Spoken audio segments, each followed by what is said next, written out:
Hey everyone! How you doing? Welcome. Feels interesting to be using the Prime Gaming Fest stuff again here. But a lot of that is because, if we're being honest here, a lot of that is because I feel like we're not done celebrating games in June, are we? I mean, heck, my TV in the back's not even on. That's how not done we are. So prepared today. How you guys doing? You guys having a good morning? Good morning, everyone. Feel like, what's that from? Is that Futurama? The good morning thing? See if I can get this working today. Let's see if it wants to listen. Let's see here. The next Hogwarts Legacy's in October. Yeah, you know what's also in October? Sparks of Hope. Hey now, whoa, let's turn that volume down. What are you doing? Trying to copyright strike me, TV? Don't you be trying to copyright strike me? There we go. That's what we're talking about. Don't you be trying to copyright strike me, TV? Oh, where's the star of the stream, Link?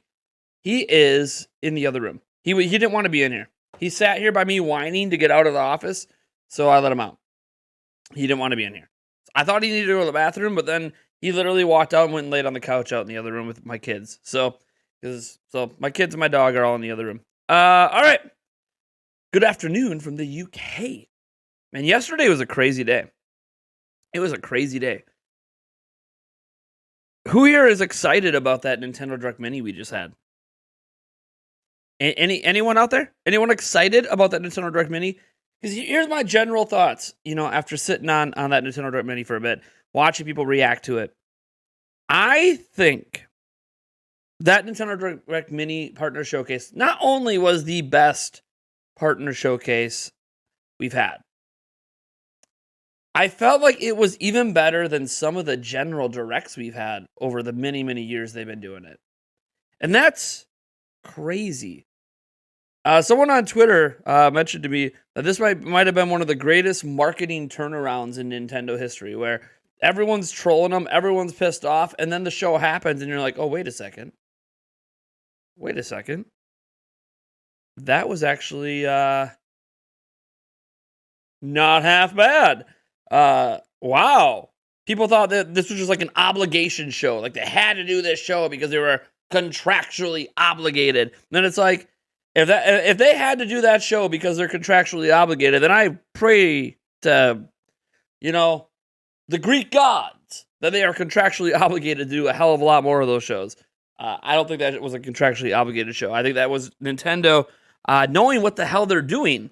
Can you believe it or not? Actually, Nintendo knowing what they're doing? I know that we have little faith in how Nintendo markets. We have little faith in how Nintendo communicates. We have little faith in Nintendo doing anything online correctly. But we got to give credit where credit's due. They definitely knew what they were doing with that showcase. They knew people were going to react negatively, and I think that negative reaction actually helped people react positively to the real show. Because if that would have been a general direct, and they would have just thrown Xenoblade in, people probably would have thought it was just it was an okay direct, right? If that would have been their general direct and they threw Xenoblade in, the reaction would have been, it's an okay direct. Instead, we wake up the next day, 24 hours later, and we're like, you know what? That's kind of a banger. Sonic Frontiers looked better than it's ever looked, period. End of story. It was literally the best look at Sonic Frontiers we've ever gotten. Like, IGN could have not done any of that crap. And this could have been all they showed for Sonic Frontiers. And I think people would be reacting better to Sonic Frontiers if this is what they showed. It was literally the best look at the game to date. Still pop-in issues. Clearly there's going to be pop-in issues. Now, if this was the Switch version, then that makes a lot of sense. I mean, there's going to be a shitload of pop-in on Switch. That's just how it is. But it looked really, really good. The enemies look good. They showed off some mega ultra boss thing teased at the end. They showed you what one of those between world things is, where it's like a more classic Sonic Adventure style gameplay. It looked really, really good. I actually think that I told you guys by the end of June, Sonic Frontiers was going to really shape out, and we're going to have a better idea. And I think that one trailer in the Nintendo Direct Mini Partner Showcase did just that. So I'm a bit more excited. My levels for Sonic went from here to about here for Sonic Frontiers. So we'll see if that hype level keeps rising the closer we get to release, or if really this is just a game with a mix of really good ideas held down by, I don't know, some weirdness out there. We'll have to wait and see. I mean, I can't determine it without playing it myself. That's one thing I will say about games is there are on rare occasions where we could say a game is probably bad without playing it. Games that are literally broken, as an example. There are games out there you cannot beat without glitching. That is a broken game. So we could say without playing, oh, that's a bad game.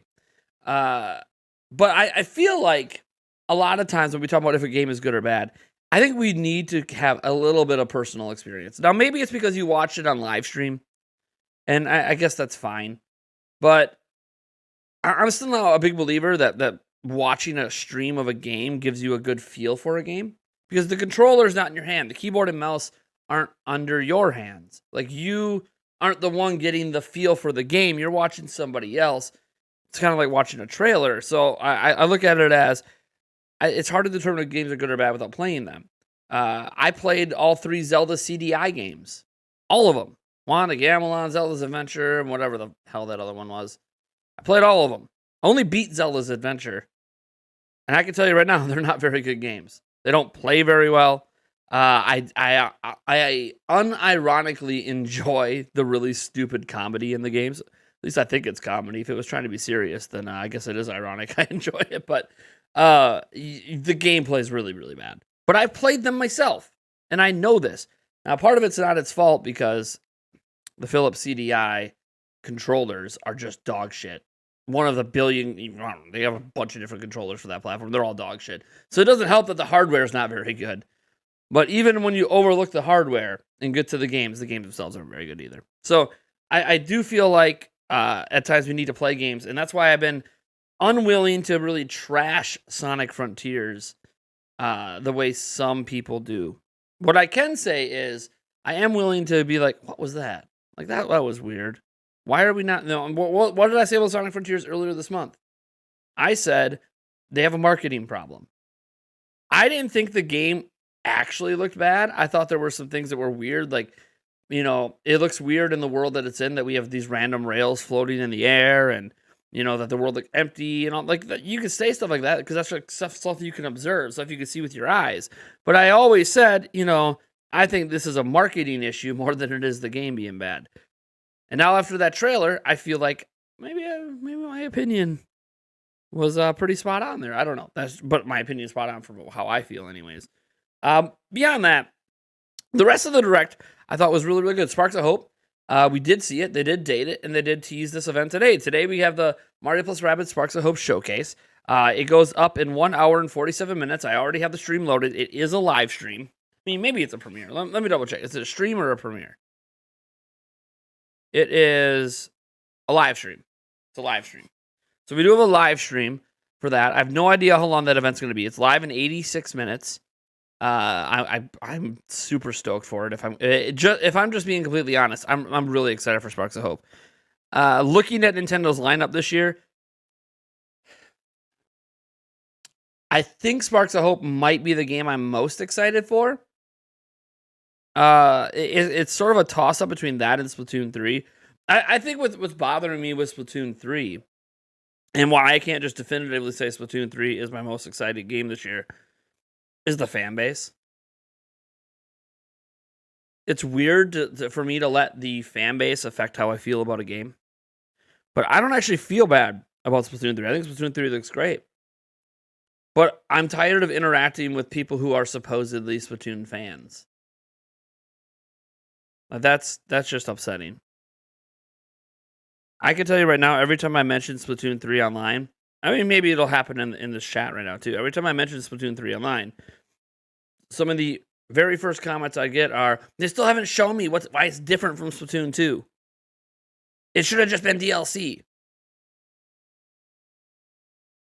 I don't know, completely different hub world, some brand new weapons and abilities, brand new stages, what do people expect this to be? It's a direct sequel to a shooting game. Can we call this what it is? It's a shooting game. It's a direct sequel to a shooting game. Do you know what direct sequels to shooting games are? It's just new content. And yeah, there's going to be new story content. Of course there's going to be. Do you want all the story spoilers now? We got months. We got a couple months ago. It gets frustrating dealing with that fan base. So, the fan base really brings me down when I talk about Splatoon 3. So, I kind of gravitate a bit more to Sparks of Hope. Because here's how reactions go to Sparks of Hope. Here's how they go. You either really, really enjoyed the original Mario plus Rabbids and you're super excited for Sparks of Hope, or you just don't care. That's basically it. And I can deal with attitudes like that. I can deal with attitudes where fans just don't care. Hey, it's cool if you don't care about Sparks of Hope. Sparks of Hope isn't for everybody. It's just not. It's a tactical strategy game that's not going to be for everybody. I'm okay with that. Like, one of my favorite games of last year wasn't even on Switch. It was on PC. It was Age of Empires 4. Guess what? I don't expect everyone to be into strategy RTS games, real-time strategy games. Don't expect it to happen. I literally do not expect a vast majority of my fan base to give a shit about RTS games. But it was one of my favorite games last year. Same thing here. I don't expect people to necessarily be all about this game. But those that are really into it. And that includes me. That includes Eric from the Nintendo Prime Podcast. Yes, Eric will be back tonight. First time in a couple podcasts, he will be back. Eric Moore returning to the podcast tonight at 8 p.m. Central Time. Should be a good time. We have a lot to talk about, obviously, with the Nintendo Direct Mini. Sparks of Hope. I already tell you there's going to be a huge segment on Sparks of Hope. So if you enjoy Sparks of Hope and Sparks of Hope conversations, you're going to really want to tune into the podcast tonight because we're going to have a pretty in-depth conversation because him and I both basically 100%ed Sparks of Hope. So, Sparks of Hope. Mario plus Rabbids Kingdom Battle. We basically 100% of that. So, yeah, I'm really looking forward to that. Ian Booth says, I'm looking forward to Age of Empires 4 console version. Fuck that. It ain't meant for consoles. Sorry, I hate to be harsh about it. RTS games need mouse and keyboard. Mouse and keyboard. I know you can use mouse and keyboard on Xbox and PlayStation stuff, but I'm just saying, anytime I think a game needs mouse and keyboard, that's PC. Mouse and keyboard, baby. RTS games suck without them. You need all your keybinds. You need your hotkeys. You almost use the entire keyboard playing Age of Empires 4. Literally, that's how many keys, like, to be efficient and be good, you use almost the entire keyboard. I think Mike Perez will be on the podcast tonight. I'm pretty sure he'll be on the podcast tonight. So yeah, we had a lot of, that direct was I think pretty good. I mean, Harvestella, a new IP shown off by Square Enix. Console exclusive to the Switch, also releasing on PC. I know some people are going to argue, hey, console exclusive, we got Steam Deck. That's cool. So the 5,000 of you out there with a Steam Deck, congratulations. To everyone else, it's a console exclusive to the Switch, and it's going to PC. That's not, by the way, I'm not trying to throw shade at the Steam Deck. It's just the reality. It's not very many people own a Steam Deck. So I'm sitting here and I'm thinking back on that Direct Mini, and I gotta say, I thought they did a good job. Heck, even that weird Disney game, that like life simulator Disney Dream something game. Every time I see it, it just looks like a solid game. Like I can't. I personally don't believe that it's going to that the game is as good as it looks. But also, what if it is? Like, I love all those Disney characters. Like, those are my childhood. Those are my children's childhood with Moana and all. Like these are my. It kind of looks interesting to me. I'm going to be very curious if the. By the way, we're getting a very Steam-like version of the game, right? We're getting early access. What the hell?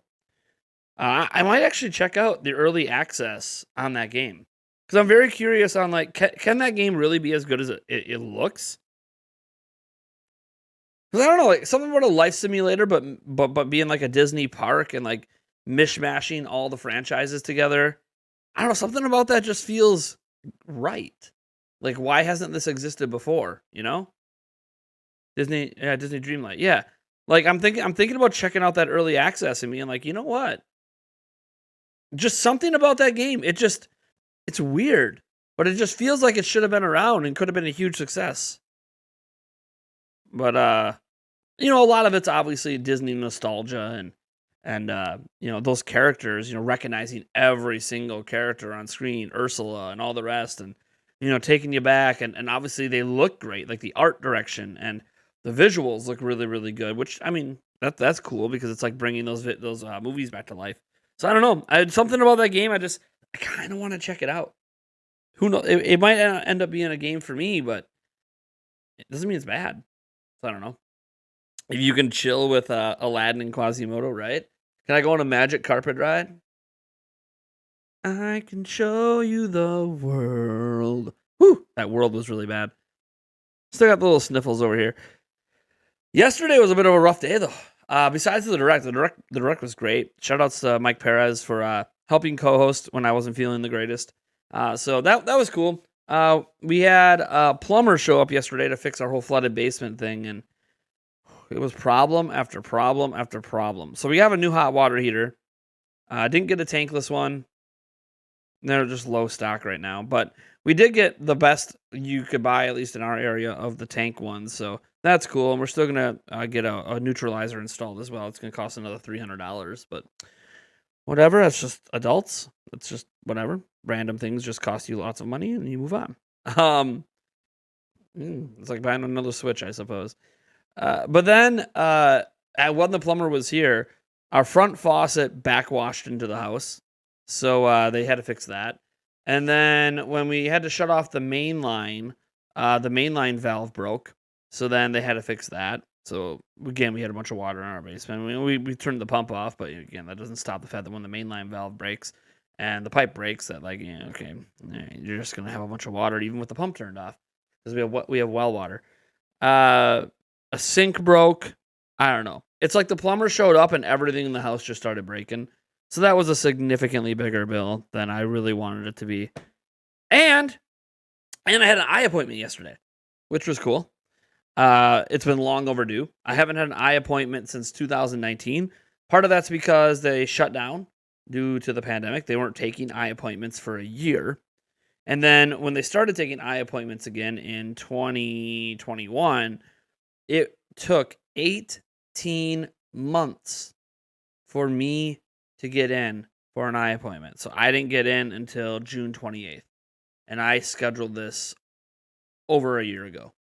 It was almost 2020 when I scheduled this eye appointment. So it took a long time to get my eye appointment in. And found out a few things. One, my vision has barely gotten worse. It's like literally like one turn worse, which for 3 years and someone who's on computers all the time is actually pretty good. So they weren't really concerned about my eyes getting worse. The health of my eyes were good. My vision just getting like just a hair worse is whatever. But I had to get contacts and new glasses because I'm doing a couple things. Because there's some things I don't like. So one thing about being on computers all the time is you should really use some sort of blue light protector just for the health of your eyes. Even though my eyes are totally fine right now, I could regret it years down the road.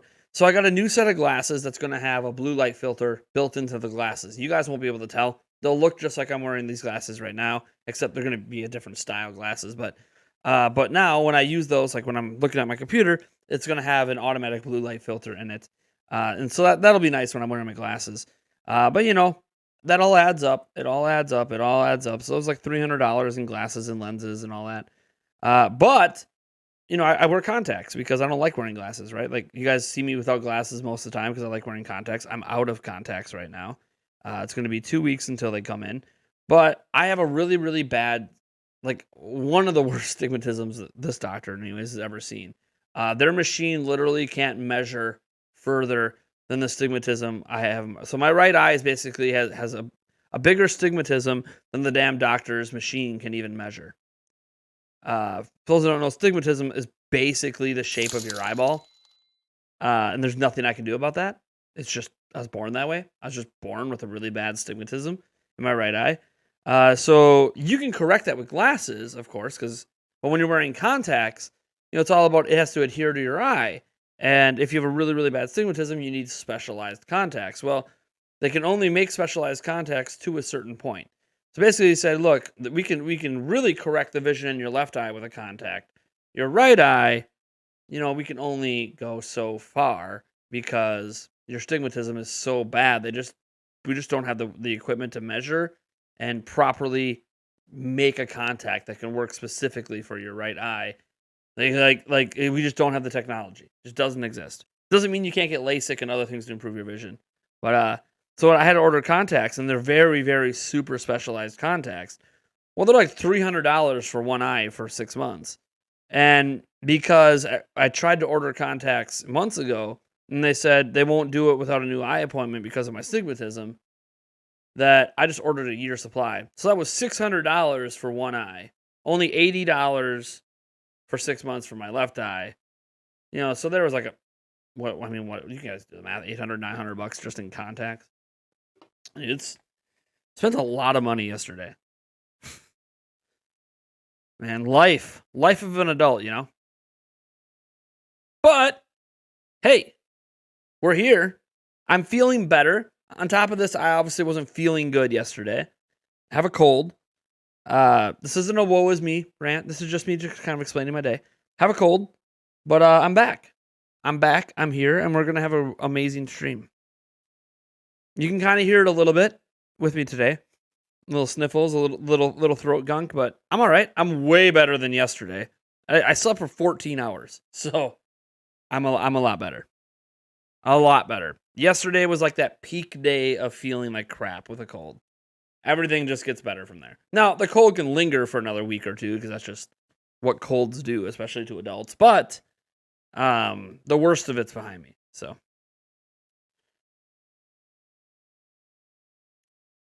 God named Tay. Stop complaining about your finances, champ. You get paid to talk about video games. I didn't complain about my finances. I explained my day, but that's cool.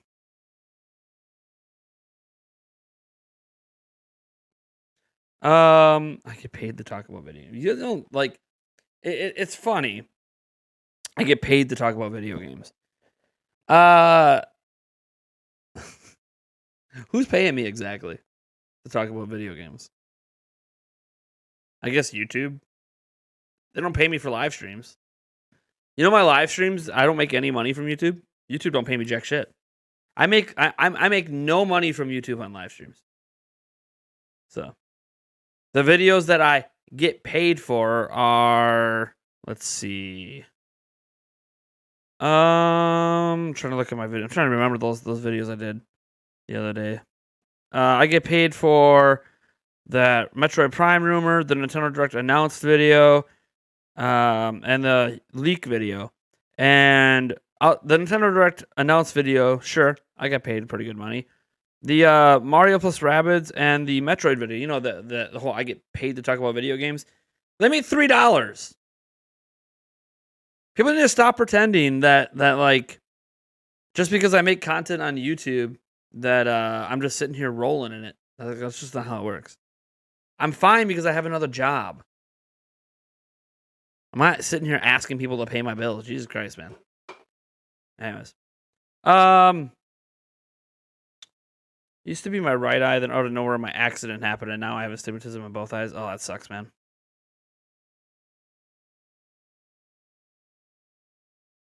It's not that YouTube's tight. They can't control it. I don't have like major companies buying ads on my stuff. Plus ad blocker. Ad blocker is a big thing. Over 50% of my viewership uses ad blocker. So because of that, they don't even see the ads unless I don't get anything. So it's not just YouTube's problem.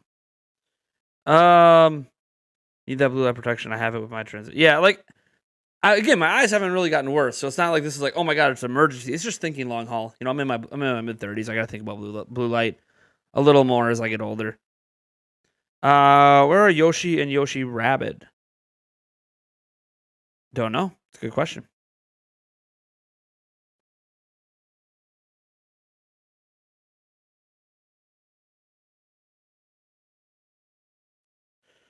They don't pay shit compared to. I mean, here's the thing. I'm not complaining, man. This video is too long. This isn't a video. It's a live stream. That's a new complaint, though. Patman Production, I'm going to give it to you, man. That is a new complaint. This video is too long. It's been a half hour into a live stream. Interesting. How can like I don't know. I don't even know what to say about that. We're live 2 hours before the actual event begins. I don't know what you want me to tell you. He didn't know it was a live stream. Maybe he didn't know it was a live stream. Yeah, we're live, buddy. This is a stream. See, I got all these fancy things. We got this BRB. We got this that cool BRB screen. We got this thing. This is like where you're actually going to watch the show with me. You can see I have it up right now, 68 minutes away. And then we're back to this. It's okay. I don't think he realized we were live. Hey, you know what, though? Power to Padman Productions for thinking this was a standalone video. And he's just watching the whole thing. That's some serious watch time right there.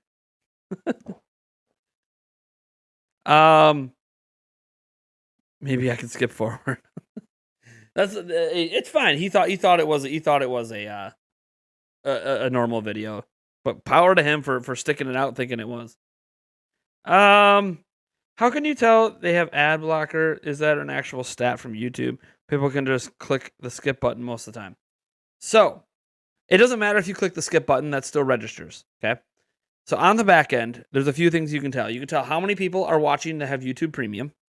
You could tell how many ads were served. And then you could see all the numbers that people who didn't get ads. Now, everyone gets an ad on my channel. Like, you're either sent an ad or you have YouTube Premium. If you didn't get an ad, that was because of ad blocker. So what happens is you can look at the numbers and you can see, here's your YouTube Premium views, here's your ad views, here's everyone else that's blocking your shit. And that blocking your shit makes up 65% of my views. So YouTube can't fix that. You know why it was better back in the day? This is the thing that people don't realize. Oh, YouTube pays shit nowadays. No. There used to not, ad blocker wasn't this prevalent 10 years ago. Like, browsers come with it pre-installed. It wasn't this prevalent all those years ago. You went from maybe 10% of an audience having ad blocker to 65. That's going to affect your revenue. That's all right. We had a couple super chats that I had. One early I didn't recognize. Both of them from Logan LeBlanc. Sparks of Hope, can't wait. Nintendo Prime stream time, by the way, Nate. My mom said hi. No prawn today. No, we got nothing bad happening today. Your mom, tell your mom this is a safe stream. Family friendly stream. Family friendly stream. Now, I'm really excited. We have a great stream ahead here. There's a lot happening. Plays ad for here. I'll play an ad. There you go. I just played an ad. So if the ad is not playing for you, that means you either have ad blocker or you have YouTube Premium. Sell me one of those 4K Gamer Pros. No, I gave them away, man. They're not for me to sell.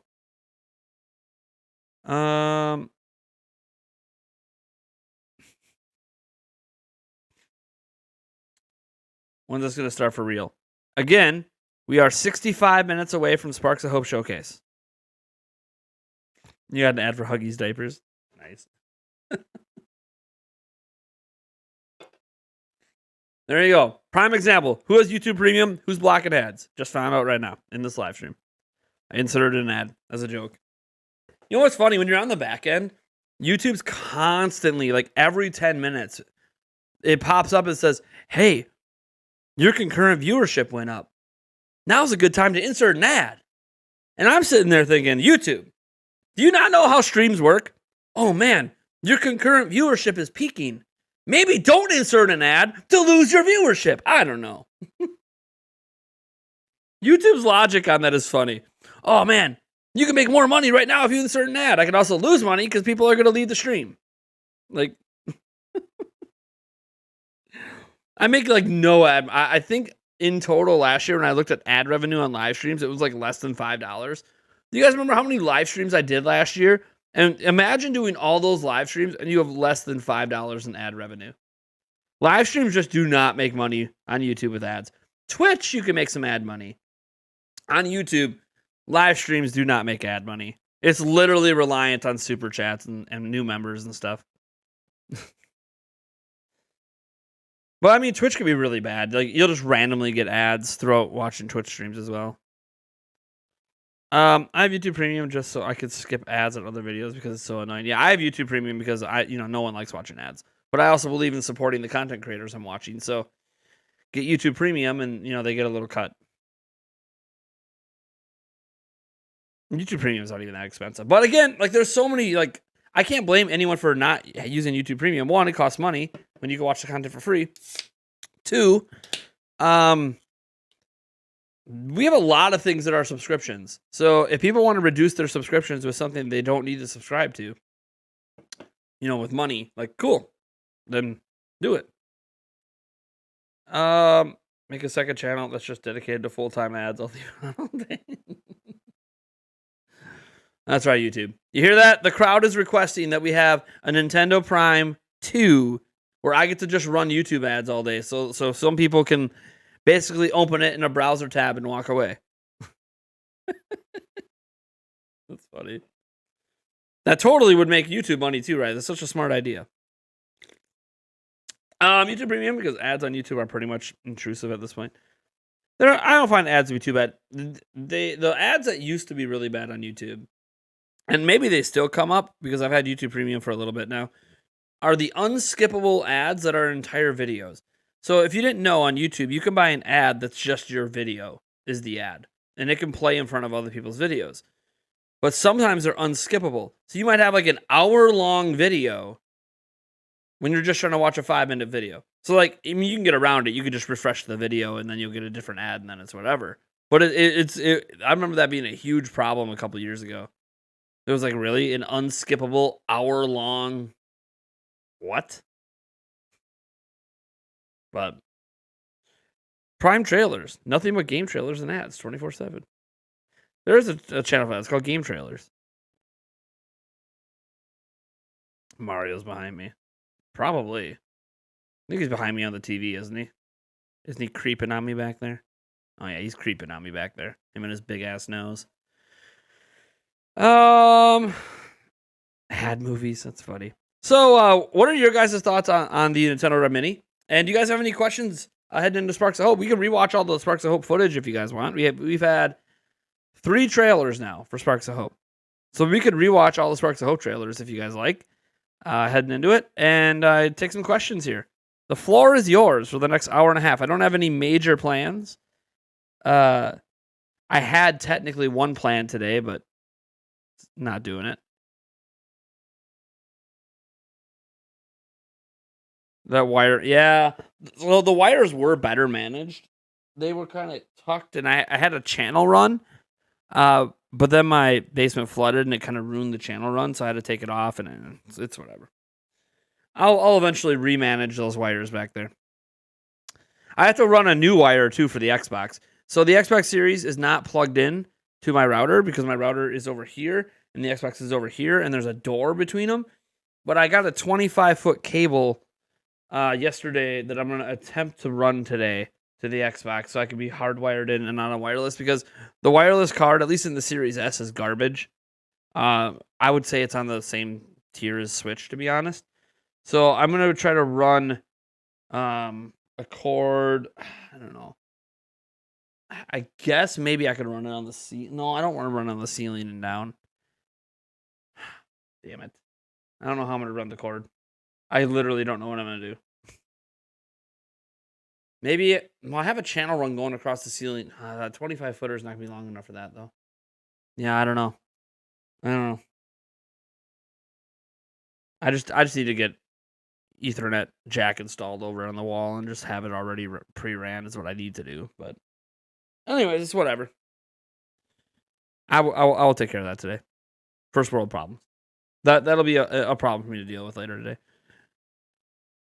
If it's drywall, just make 2 holes, one behind the TV, one behind the desk. Put them in shielding to protect against any light. Yeah, it's not that simple, Armand. You can't just drill holes and then the cords appear. You have to run the cable.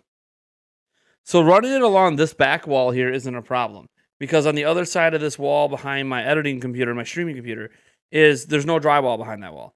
So there's drywall on this side. On the other side is the laundry room. So I can run a cable along that wall, right? I could drill the holes or run it through pre-existing holes for the electric or whatever, and I can run the cable. The problem is getting it over here, because getting it to this wall is drywalled on both sides, and it's cut off with a door. So I'd have to run it across the ceiling and then down the wall. Well, I can't get up into the ceiling without taking down drywall, without taking down ceiling tiles. And then I can't, basically I'd have to decide that I'm going to rip down sheetrock if I'm going to do this. I've ran these cables before. It's easier to do when there's no sheetrock up. Once the sheetrock's up, it's almost impossible to do. Like it's fine to fish you could fish a wire down. The router's over here though. I need to make the run from over here. It's not running from my TV. My TV runs on wireless internet. I have to run from over here. So it's all about where the run has to come from. It's fine if you're just running straight down the wall. You could do that with a fish hook. But I'm not worried about running it in the electric holes either. My electric doesn't even run in holes up here. All the electric in the basement's ran on the ceiling. It's all ran on the ceiling. There's not any of it ran through the walls. It's all on the ceiling. It's a basement. It's whatever. I didn't wire this house. But yeah, no, that's a problem I have to worry about. The 25-foot cable is long enough. Do I want to run it on the floor with the floor runner? I don't know. No, I'll figure it out. Bottom line is, it's long enough that I can plug it in. It's just, we spent a lot of time in my studio cable managing, so I wouldn't trip over anything. So it's going to feel really weird if magically I decide, I don't care if I trip over this. No, I still care. When this wall was blue, it wasn't a big deal because the cable's blue. It would kind of blend in. But maybe I could run it. Maybe that's what I do. Maybe I run it along the back wall on the floor here. And then I come up and over the door. Then I go down the door to the floor and then run it straight back. Maybe I can do that. Maybe the 25-footer is long enough for that. I don't know if the 25-footer is long enough for that. But if it is long enough for that, maybe that's the solution for now. Get it up and over the door so I'm not tripping on it. And then if I can kind of tuck it in the corner. Because this wall is blue. You won't see it on that wall. That might work. Maybe that's what I'll do. See, I'm thinking live here about how I'm going to solve a cable management issue for now anyways. Out of all the consoles you currently own, what would you say you still play your Switch the most? Yes.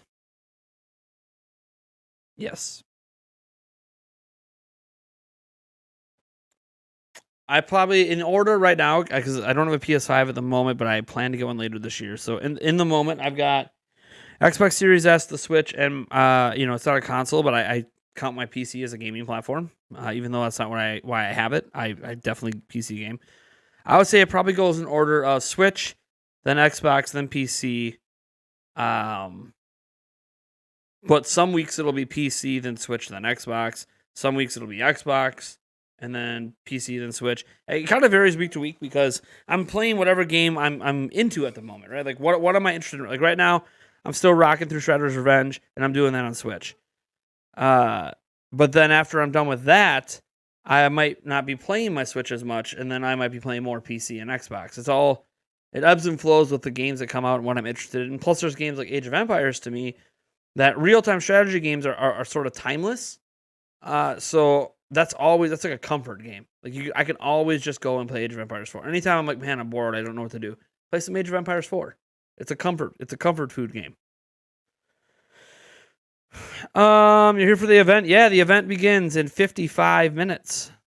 Supposedly. Well, they're going live in 55 minutes. I don't think it actually begins for an hour and 16 minutes, but they're gonna have their stream will be live, and they'll probably have their own countdown timer and stuff. October will be Sparks of Hope and Gotham Knights. Dude, October's loaded. I mean, I know some of it's like ports and stuff, but dude, October's loaded right now for Switch. With 25 feet, you could fish it easy too. It's not easy to fish, Armand. I don't know if this is comprehensible. If this is comprehensible, what I have to do in order to fish it. Okay, I have to go over a ceiling about. Let's see. So I have to come this way, which I can go this way with the fish. That's not a problem. I can go this way. I have to go that way about 8 feet. Okay. And then there's not really a wall here. It's like a door. So I got to go above the door. So then I have to go up. That's going to be up another 6 feet. So 14 feet are gone before I even get to the right wall. Then I have to fish it across the ceiling. Fine. I can fish it straight across the ceiling. That's not a problem. But then I got to turn in the middle of a wall. This is a non-weight bearing wall. It has to go across the ceiling, and then it has to turn and go down. It has to go across the ceiling another 12 feet. There you go. The cord's already gone.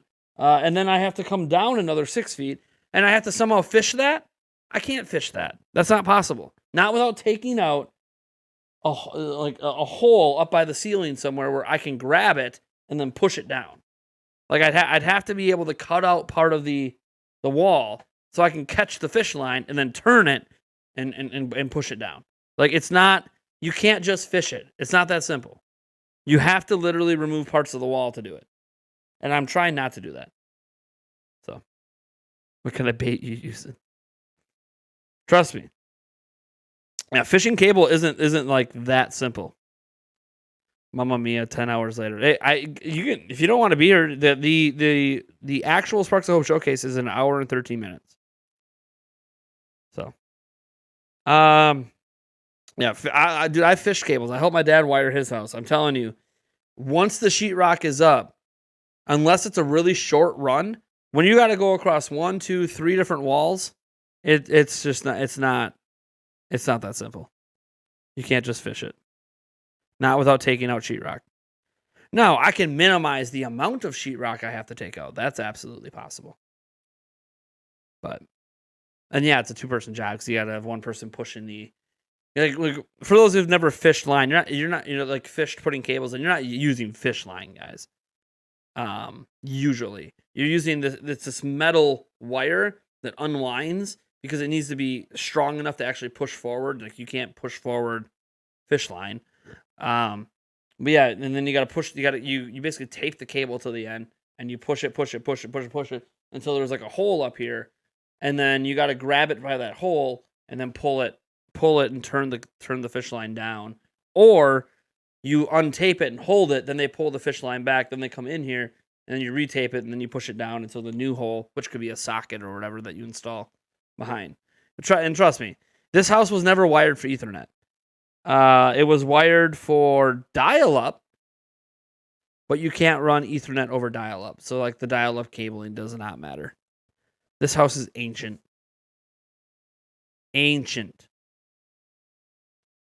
Yeah, there's no conduit. No, yeah. Do I hate Pokemon? Why would I hate Pokemon? That's a weird. Do I hate Pokemon? No. It not being fantasy wouldn't have anything to do with that. Not everything needs to be fantasy.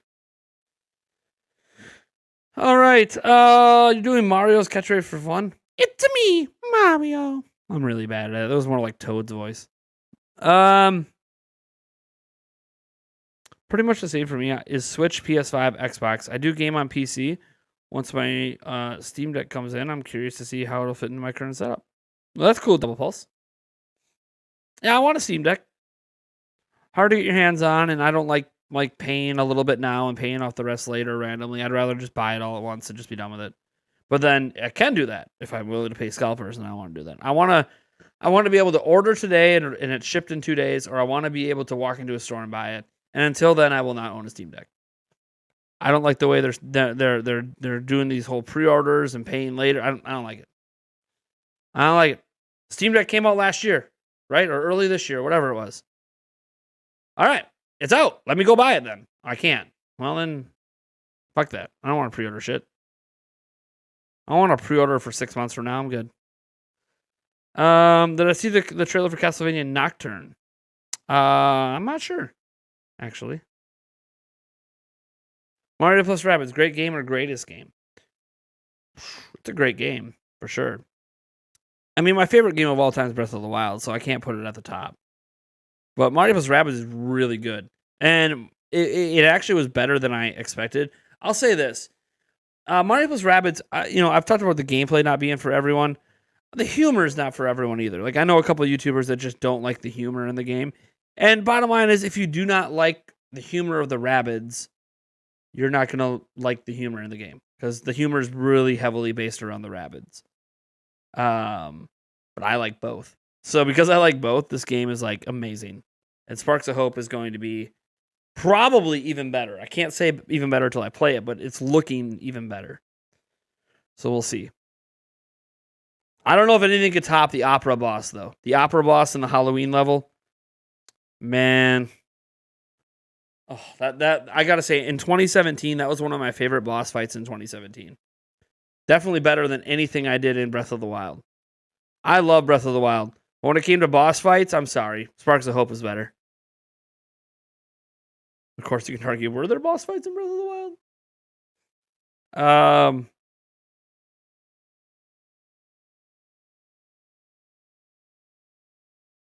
Yeah, getting the PS5 stuff.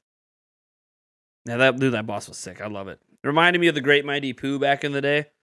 You know, another singing boss fight. That was cool. But that's not why I enjoy it. Like, it could have been the first time I ever experienced it. I still would have loved it. But the thing is, like, you guys know I like song, I like music. So any way you can incorporate a musical theme like that into a boss fight, I always find that to be a lot of fun. Getting PS5s are easy. That's cool. I'm glad it's easy for you.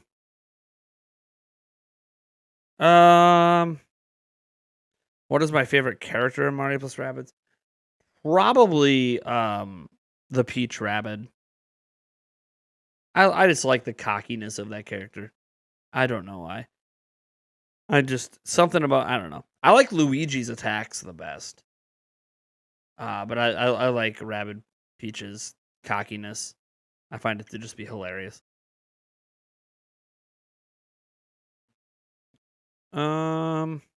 Let's see here. Isabel Lima. Thanks for all the smiles. Man, we gotta level the stream up a bit. We gotta level it up. Level it up. Come on, Nate. Let's go! You guys excited? We got Sparks of Hope. You know what I'm excited for? These pumpkin seeds I bought. Dude, I haven't had pumpkin seeds in forever. You see these? Southern Grove pumpkin seeds roasted with salt. 130 calories for a fourth of a cup. So we're only gonna have a little bit of these. Dude, pumpkin seeds are the best. You guys ever have pumpkin seeds? Roasted pumpkin seeds? That's some good stuff. Who is your favorite character in Mario plus Rabbids? I just said Rabbid Peach.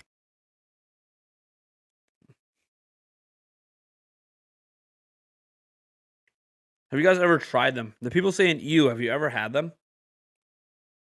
And have you had sunflower seeds? Do you like sunflower seeds?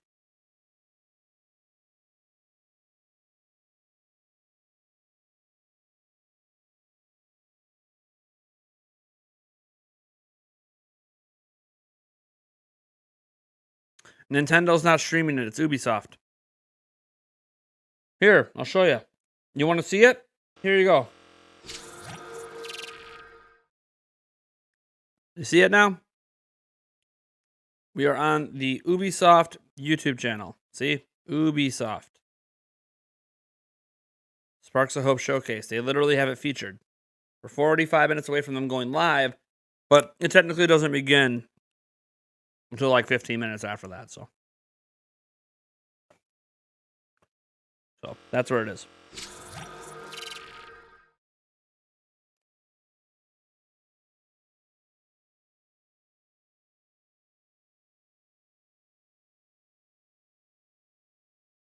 You're able to do another crossover with Rabbids. What would it be? Probably Zelda.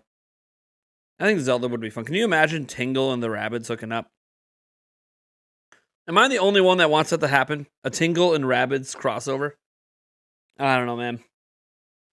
Maybe get the the Bombers kids from Majora's Mask involved. Bombers gang, get them in there too. Also get the gang from the Windmaker up in there. Why not? Why not? Let's go. I think it'll be a really funny crossover. You know, you only actually eat the inside of the pumpkin seeds. The outside can be eaten, but it's way more tastier if you eat the inside only. Hard disagree. You want to know why? I like the crunch. Hard disagree. I've had just the inside of the pumpkin seeds. Not that great. You like the outside when you roast them. Now, when you hand make them yourself, they can be even better. But when you roast them and salt the outside, you get that crunch. Love it. Everyone's different. You know, I only eat the inside of sunflower seeds, but you could technically eat the shell.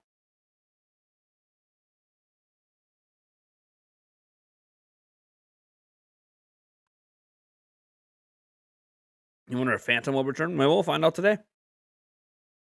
What if we get Rayman as an unlockable character? That would be interesting. That's where the Rabbids started, didn't they? Didn't they start with Rayman? Show the thing. What am I showing? Might make us find all the Triforce pieces and charge us again. That's funny. Bomberman, Mega Man, Pac-Man, remasters, all coming to Switch. I am a kid again. Yeah. Pac-Man World Repack. Coming back. You swallow the cherry seed. Yeah. Cherry seeds aren't that bad. They're like big. But yeah. You can also buy them already pre-seeded, but they're not quite as tasty. This will start 12 p.m. our time. Right now it's 10:57. No. It's an hour and 3 minutes from now. So if oh yeah, that would be 12 p.m. your time. You're correct, Gina. Sorry, I was reading that wrong. I was reading it like it was 9:57. I keep comparing it to my time zone. Yes, it's at noon Eastern, guys. Noon Eastern is Mario plus Travis Sparks of Hope Showcase. So we're about an hour and 3 minutes away. Can we talk about Konami announced something that wasn't pachinko? They do announce games sometimes. It happens on rare occasions. On the rare occasion, they do announce games. Very rarely, Konami remembers they were once a video game company. What pizza's my favorite? Like a deluxe. No mushrooms though. So give me like pepperoni, bacon, Italian sausage, and then give me some onions, some green peppers, some black olives. Yeah, you want to throw some jalapenos on that bitch? I'll eat that too.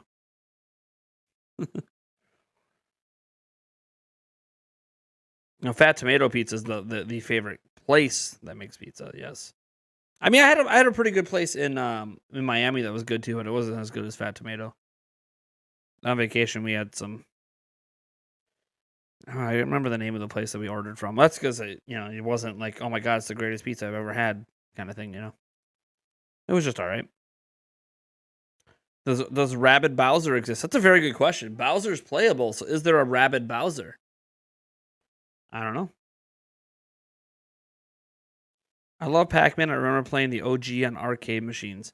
Yeah, they had a interesting Pac-Man game on my cruise. There was like a 4-player, really big. God, what was it called? I have a picture of it. That I don't know if I could show you guys. Let me see. At least remind me which Pac-Man it was. Come on, just load my photos. I keep forgetting it's a separate app than the camera. All right. Let me see all my cruise photos. Lots of stuff.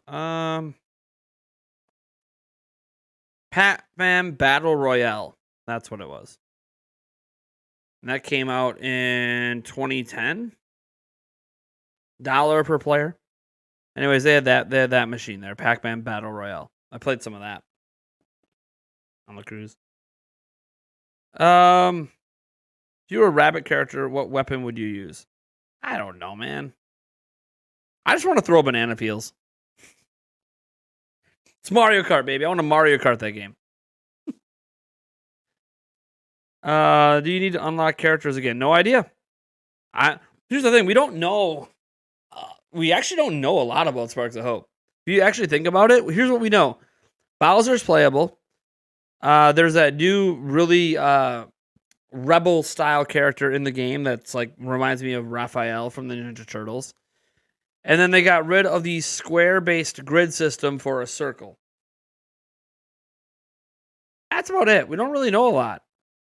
Oh, and there's obviously some Mario Galaxy vibes going on with Rosalina and stuff, but we don't actually know a ton.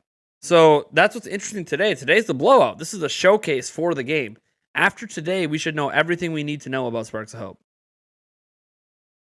So all of the questions you have will hopefully be answered. Can't remember the name. I think it was only called Pac-Man. Nothing else was. So yeah, the old school Pac-Man. Or Miss Pac-Man. Or is it Mrs. Pac-Man? I don't know. I think it's Mrs. Pac-Man. Rabid Pauline. Maybe. But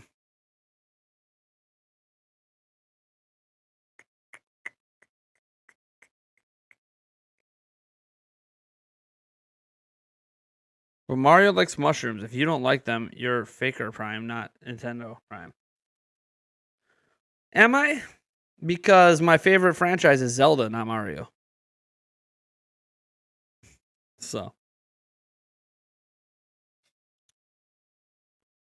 And last I checked, he just punches the mushroom. He doesn't eat it. I'd punch a mushroom. Dude, I'd punch a mushroom. No problem. I've never seen him put it in his mouth. He always punches it. He has put it in his mouth in the cartoon stuff, but my friends have wanted to raid my house 100 times. Still have all of my GameCube games with the booklets. Wow, that's cool. In great condition. Super Mario Sunshine, Luigi. Yeah, that's pretty cool, man. Having all those OG GameCube games with the manuals in really good condition is that's a pretty rare sight.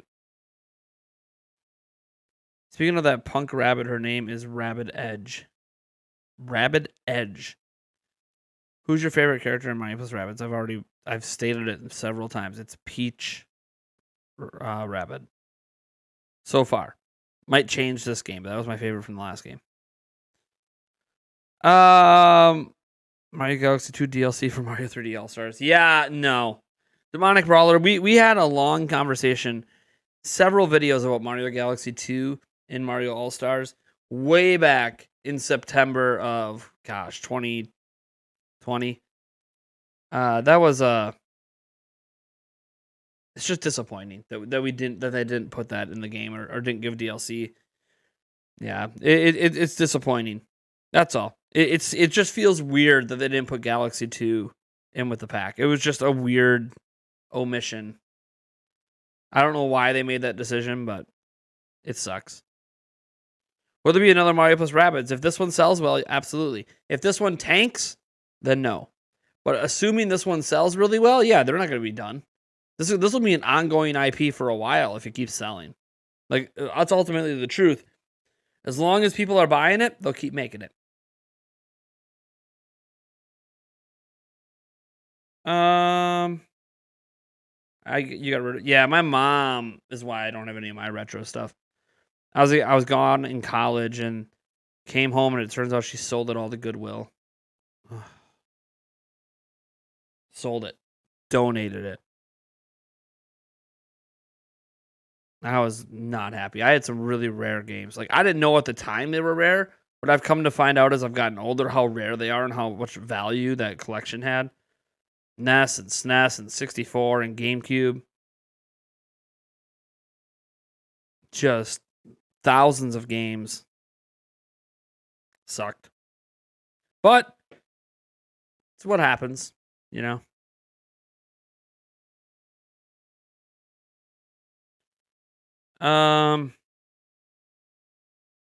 Years later, Sparks Hope will be like $15.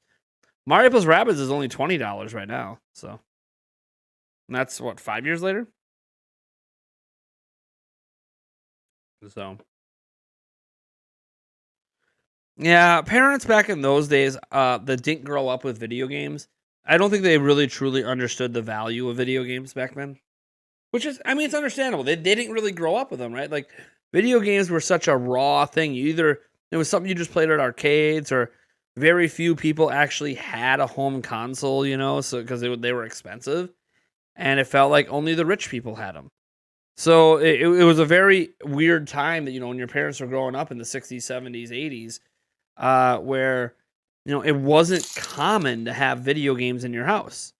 So there was a lack of understanding of the value of those games over time because they didn't really necessarily grow up with them. So I was born in 86. So my dad played video games, but he really only played them on PC. He played a little bit on Nintendo, but he didn't really understand the value. And my mom makes a lot of decisions without consulting my dad, especially if it's not my dad's stuff. So, parents just, if they didn't grow up with it and weren't into it, they don't really understand. I think parents today might be a bit more understanding. There's some actual value in games. So even if they get really mad at their kids and want to sell off their collection, they are more likely to do that than just like garage sale it or give it away to charity. Like they're more likely to look up the games and be like, oh man, hey, this game he has is worth like $300. Let's sell it. No, that sucks for the kid. But I feel like parents today are more aware there's inherent value in video games. Lily Young, thank you for the $5. I appreciate it. 33 minutes and 15 seconds away from the Ubisoft stream being live, but we are 54 minutes away from the actual show starting. Let's see here. I had a ColecoVision CIB in amazing condition. I paid $40 back then. Oh, dude. Well, I wonder what that would be worth today. I don't know what the value on a really, really good working ColecoVision is. Yeah, spoiled as an only child. Yeah, I was an only child for only 5 years of my life, and that was it.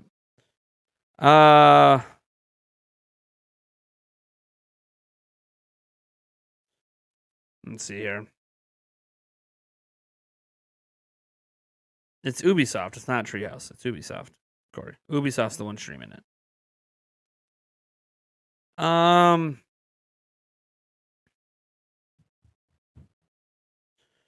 I got mad upset when my parents sold your Paddington Bear teddy bear, original Paddington Bear, worth a lot now. Yeah, that happened a little bit with Beanie Babies too sometimes. Like you'd have like a super rare one that today would be worth a ton. And nope, sorry, have a good day. Yeah, happens.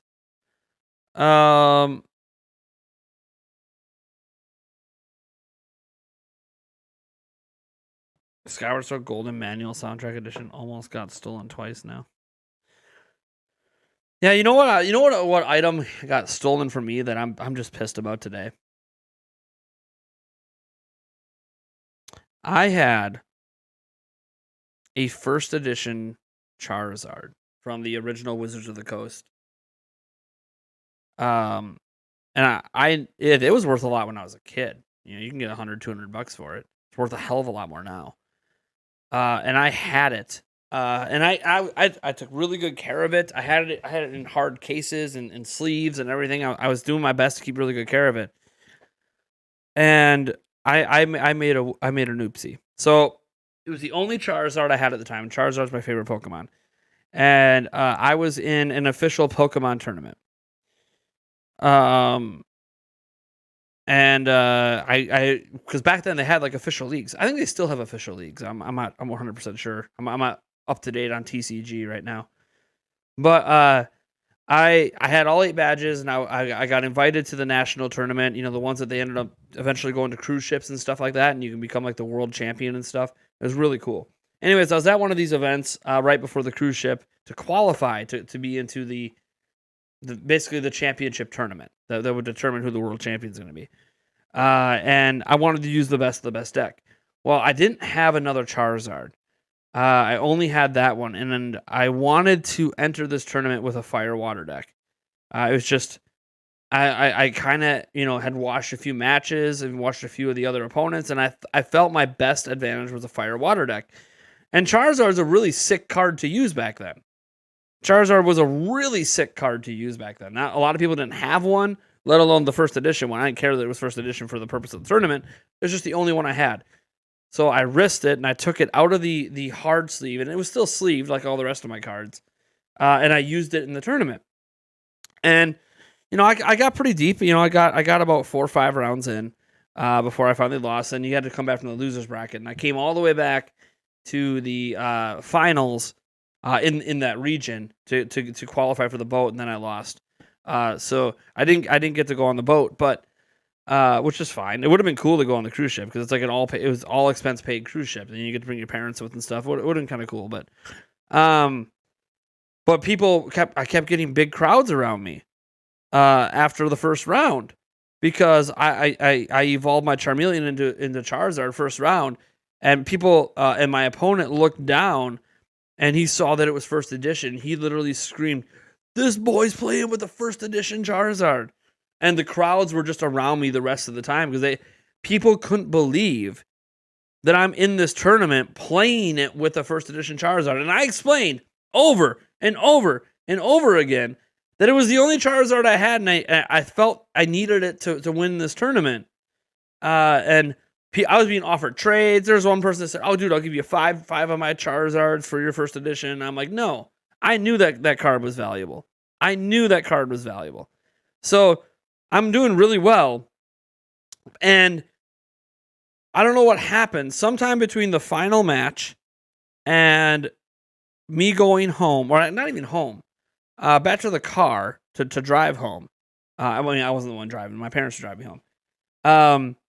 I was going through my deck because I was going to put the Charizard back into the hard case, right? Sometime between that final match and then, somebody stole the card. I don't know what they did. I don't know how they did it, but somebody stole it. I mean, and this is before you realize people are really good at sleight of hand and really good at nicking things. And I wasn't happy about it. Now, at the time, I was sad as a kid because I'm like, man, that's like $200. That sucks. Now, as an adult, you see those things selling for $200,000, $500,000, $1 million, and you're just like,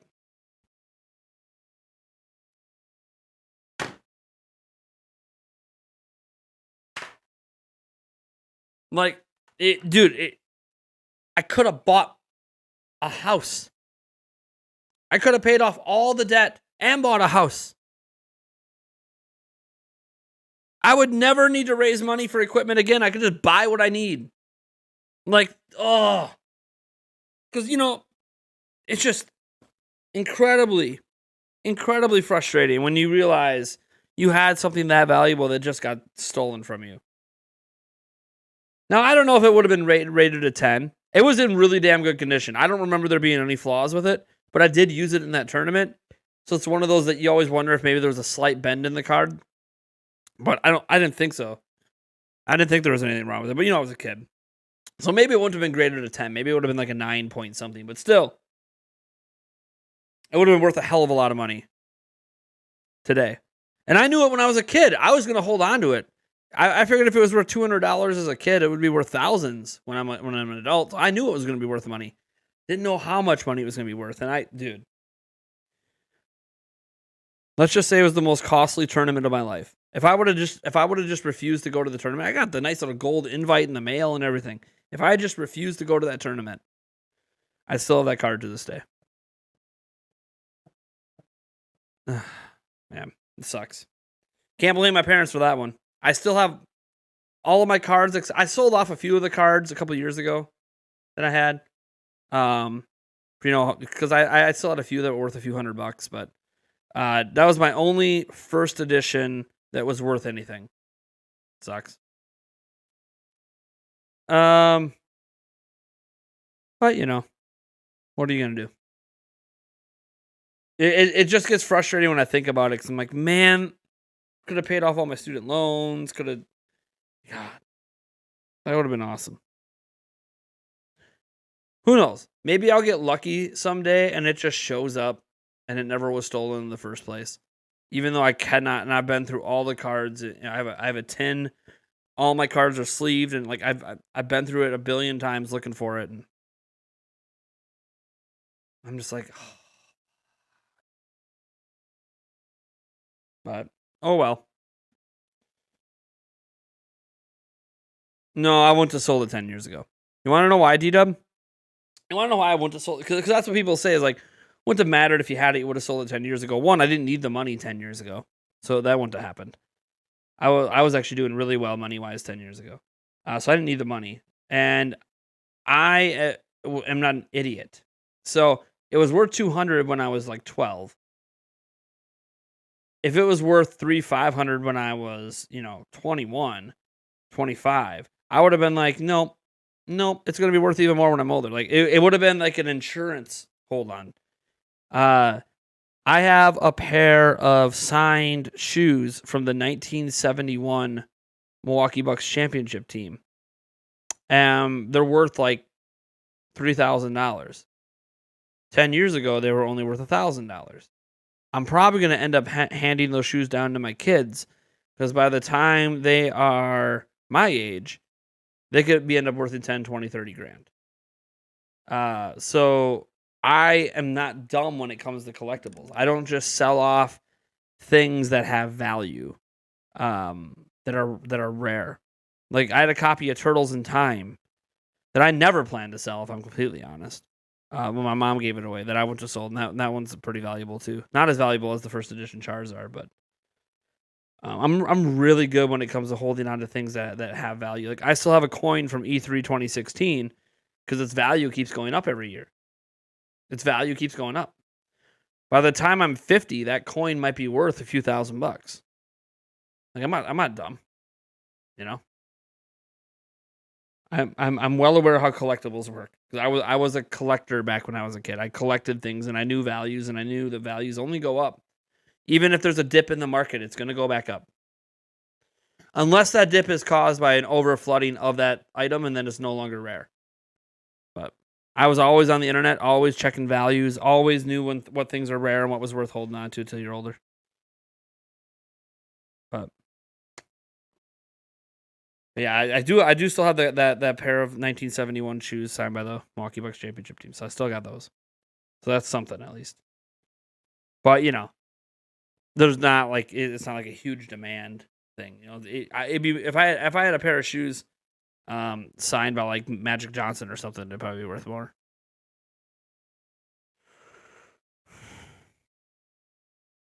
If it was a card you were playing with, that's the only time I played with it. It was the only time I played with it. Basically, here's what happened when I was a kid. So I opened the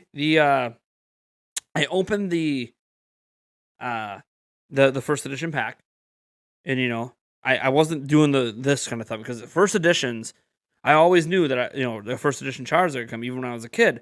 So I was carefully going through the cards, saw the first edition Charizard, freaked out, held it like this by the corners, dropped it into a sleeve, and then dropped that sleeve into a harder case, and then that harder case into an even, more solid plastic case so it wouldn't have any damage. So I basically Wada 10 the fuck. Wada's such a shit company, but either way, it would have been like almost a perfect 10 graded card. Then in that tournament, when I decided I was going to use it, I had to think about what I was going to do to use it because, I'm a kid and didn't really have a lot of money, so I couldn't just go buy a different Charizard. But what I did have was like 60 or 70 of those. So you have the cheap little plastic sleeves, and then you have those harder sleeves that are kind of like this phone case. So they're kind of like this phone case, this kind of it's not very bendable phone case. So you had this, and then on both sides, so you could basically fit a sleeve in it.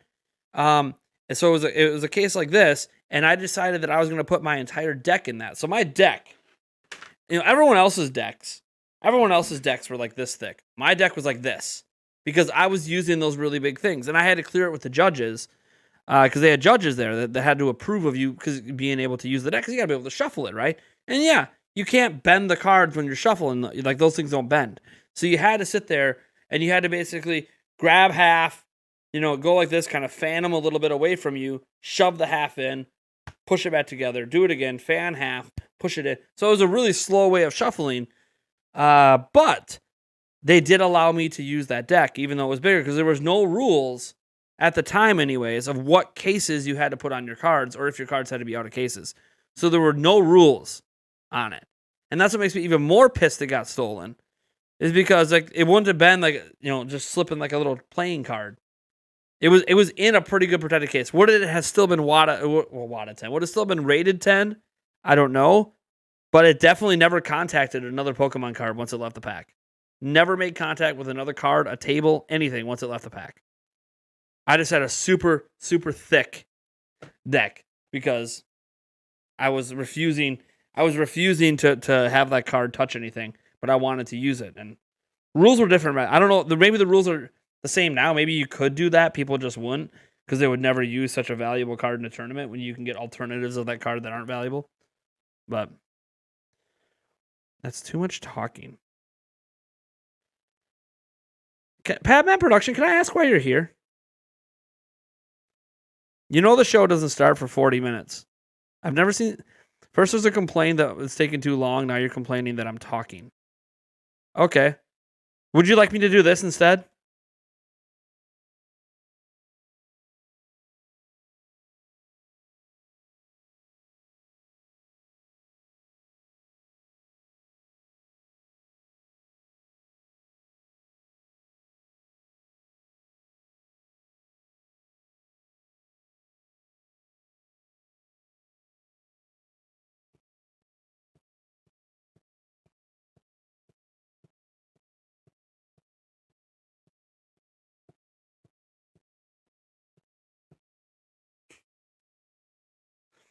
Like, it's weird. Imagine coming to a YouTuber's stream and then telling them, this is too much talking. Like, it's a live stream. That's what I'm here. That's what I do. I talk. That's what I'm here for. I talk. We got 48 minutes to go until the actual Sparks of Hope stuff begins. And then, yeah, I won't talk as much. I'll say a few things because I'm reacting to it, but I'm not going to talk as much during the big show. The big show is just not here. Yeah, no, you can't play today. Yeah, no, none of the Wizards of the Coast cards are usable in current tournaments. They retired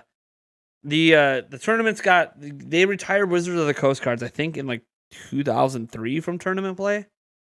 I can't remember what it was. That's around the time I stopped playing TCG. Is when most of my collection got deemed as unplayable because a new company was making cards. And I was like, really? I've been collecting these cards for years, and now you're telling me I can't use them anymore? Fuck this shit, I'm done. And that's when I stopped collecting and stopped caring about Pokemon cards. It was when they disqualified the entire original Wizard of the Coast run of cards. I'm like, nope, I'm done. I'm done. I spent years collecting, and now I can't even use them. That's it. I'm good. I'm good. Peace out. Probably was a mistake because they're still really highly collectible cards since then, but I was very salty that I couldn't use my decks anymore. You look sharp, man, losing weight, beard at full strength. I'm not gonna go that far. I'm just wearing clothes that fit. Just wearing clothes that fit. That's all.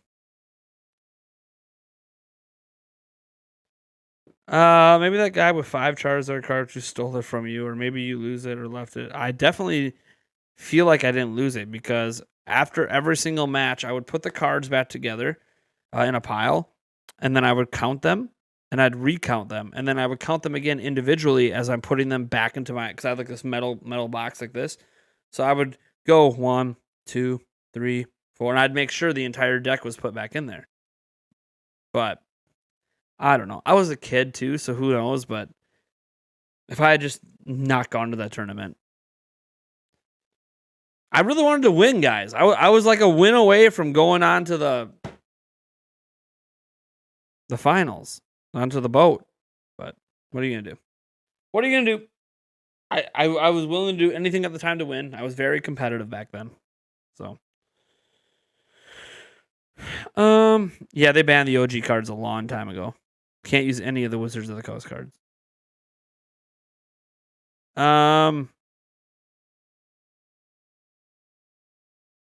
Driving, coffee, overslept. Nah, I'm good today, man. Thank you though. Thanks for the offer, Mike. I do appreciate you wanting to co-host. I don't have it set up for that today, so it's all good. I got lots of stuff to do today. Lots of content to make today. Just glancing at the news wire. I've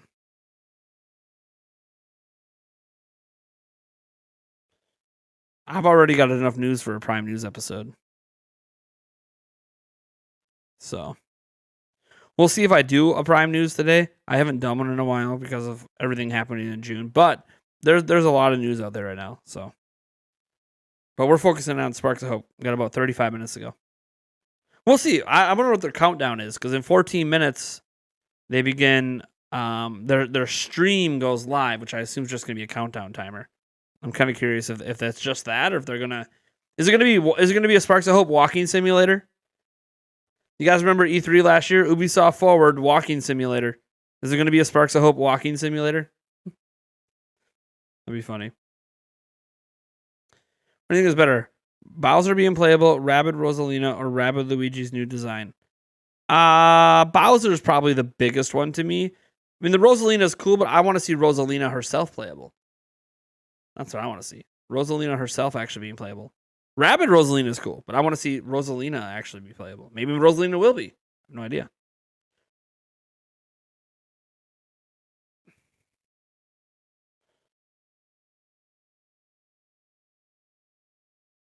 Oh, I gotta hide that comment. I'm gonna let me hide comments. It's weird. Padman, we don't allow self promotion unless you expressly got permission from me. Just letting you know.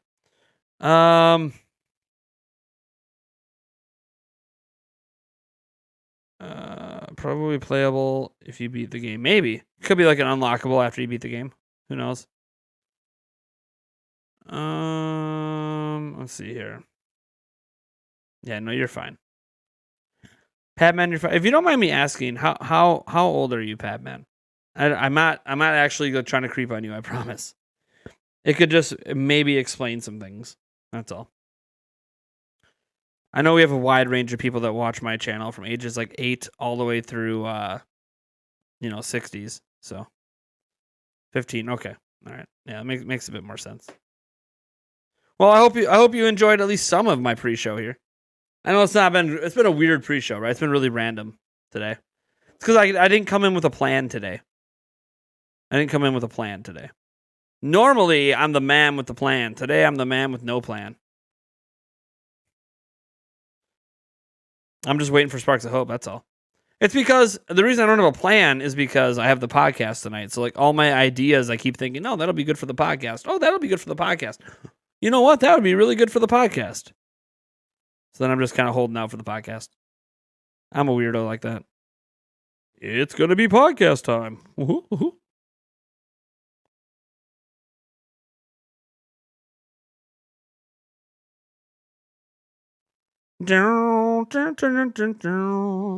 Here.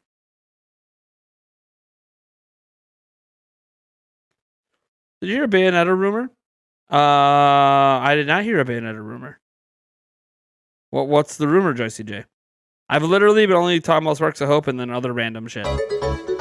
Hey, Ice Sonic, Vincent Kudo, Alice Sand, Sarah Stokes, and the Basement Band.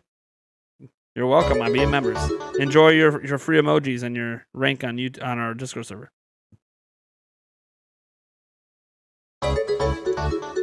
Pooh Bear, Winnie the Pooh Bear. Do I have Discord open? Technically, Discord's open. I have a meeting with my MCN later today, too. Hopefully it's a good meeting. I haven't had any sponsorship deals in a while. Maybe that's what it's about. Maybe I'm going to get scolded. You know, I told you to make TikTok videos. You haven't been doing it. I know. I ain't in YouTube Shorts. I know. I'm falling behind, man. I'm falling behind. Nah, they usually don't yell at me. They work for me, so I usually don't get yelled at. They just come up with ideas. You'll tweet it to me again, Joycey J. Okay, I am waiting for the tweet. I have my Twitter open. The Twitter has been activated. Tell you MCN, I need an MCN. Yeah, I can't. So Nintendo Academy, my MCN is invite only, and it has to be suggested by other YouTubers. Perfect, right? Um, you're too small. I'm just not gonna sugarcoat it. You're just too small. My MCN won't even consider you. However, you don't need an MCN, man. I'm gonna tell you right now, MCNs are pointless until you are significantly larger. They won't be able to get you any deals. They're just gonna take cuts of your ad revenue. They won't be able to do anything for you until you're probably over 50,000 subscribers. So, and even then, it's going to be down to your viewership as well. It's going to be down to your viewership. Now, I have been with a few MCNs. The one I'm with is the first one that actually does anything. If I'm completely honest, they've been great, but they don't. They're not for everyone.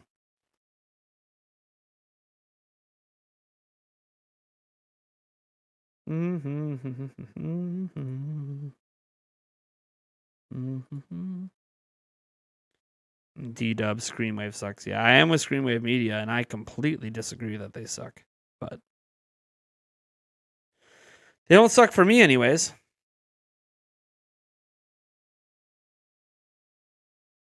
Here's what Screenwave Media has done for me. They have made a grand total of $700 off of me in the last year. They have provided me over $3,000 in sponsorship opportunities that I could not have gotten without them. They have also, believe it or not, my channel almost got hacked again, and they prevented it because they have access to a certain level of my channel that I don't. Hey! There you go. There we go. The showcase is live. Here. That's what that was. That sound you just heard? That's the showcase. Right here. See?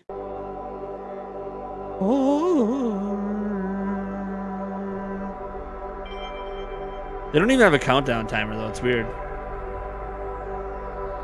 There's no countdown timer. So we're going to mute that for a bit. I have it up right now on my screen in front of me, so if something starts happening, we'll flip over. But it's not supposed to start for 28 minutes. So as near as I can tell, they just have this splash screen for like the next half hour. You know what Screenwave does?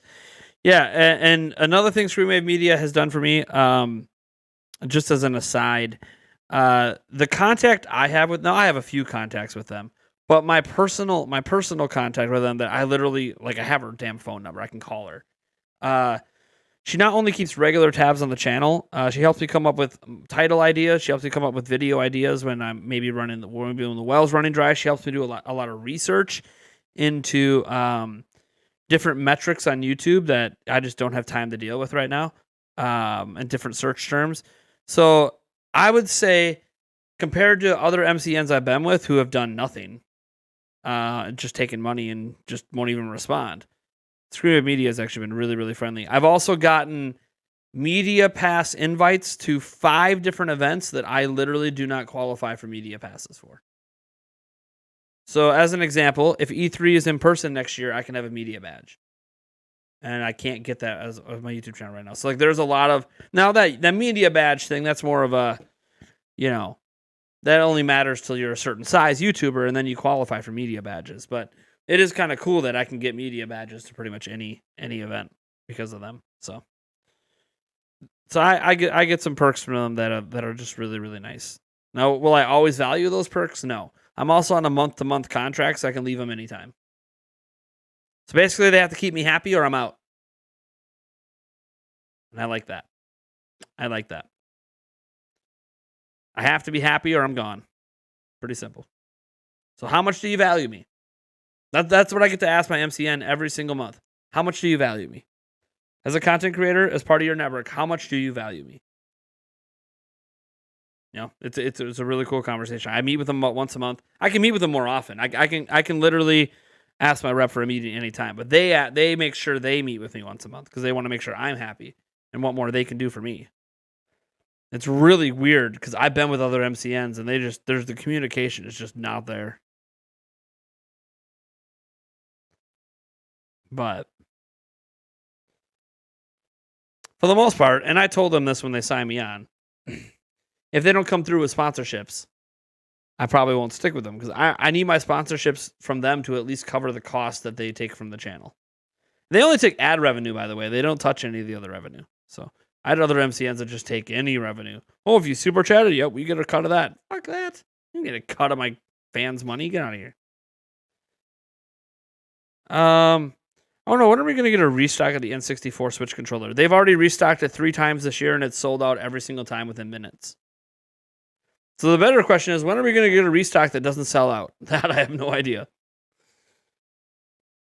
You played the lottery? How'd that go for you, Gina? Did you win? Or are you just buying a lottery ticket and you find out tonight? Is the lottery really high? I don't even pay attention to the lottery. Is it up in the hundreds of millions again? That's when everyone starts to play. Yeah, I mean, there's. I'm not gonna say I've never bought a lottery ticket. There's been times when it's like $200+ million, and I'm like, you know what? I'll buy one today. You don't know. I mean, maybe you end up being one of those lucky people. Summer basement. I've had up to 4 feet of water after. Yeah, man. It was just disappointing, but it's whatever. Dealt with. Plumber came yesterday. It's whatever. You know, emails on the Prime Gaming Fest stuff should be out by the end of this week. So I've already got a first draft of the email. I just got to go through it, and then I got to regather up all the email addresses. Let's see. Do you watch the Mario movie 1993? Yeah. I actually unironically like the movie. I've always liked it. I always thought it was cool when I was a kid, and I watched it again like 6 months ago, and I thought it was still good. I know a lot of people don't like it, and they think it's a horrible movie, and I understand why. I don't care. I like it. I'm not as critical of movies and TV shows as other people are, though. Like, I would not make a good movie and or TV show reviewer, since I don't know that I would ever have a completely negative review of anything. So maybe that's why I don't review games, because maybe I wouldn't have a negative review of games either. I don't know. I still have sealed Zelda Joy-Cons.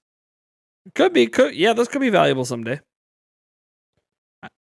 Can you still buy them today? I'm not, like, at MSRP. Let me look. Can they still be bought at MSRP? Looking up right now. They cannot be bought at MSRP anymore. So you can only get them secondhand for about $100. And not a huge markup, but still. Yeah, maybe there's still some in stores. But online, I can't find any, but that's whatever. You tweeted and DM'd me. Oh boy. Oh boy. Did you sure you tweeted and DM'd me? Let me check my DMs. Oh, maybe you did DM me. Oh, there it is. I see your username. For some reason, the tweet didn't come through. The DM did.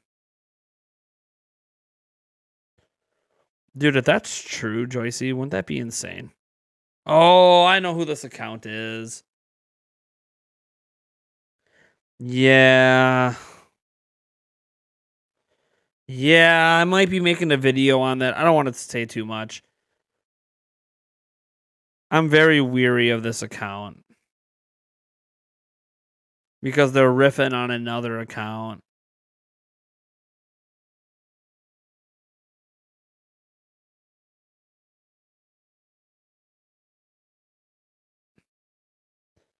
Now, there's a huge part of me that thinks that this account is just someone who really hates Samus Hunter, and they're mocking them, and then showing how easy it is, kind of like Waddle Dee knows, to just make some predictions and be right, and move on with their day. I literally feel like it's a troll account, but people believe in it because it got 3 things right about the Direct, and the 3 things they got right were already rumored and speculated by others, but no one wants to mention that. It's funny. It's pretty funny. Didn't know if it was credible or not. No, you're fine. I've looked into the account. I do follow them, but I'm pretty sure it's a troll account trying to prove I'm like it's another Waddle Dee situation, but could be wrong. But it kind of feels like it's someone who's just mocking. Hey, they have a countdown timer now. See, they had a countdown timer. It just began at 20 minutes.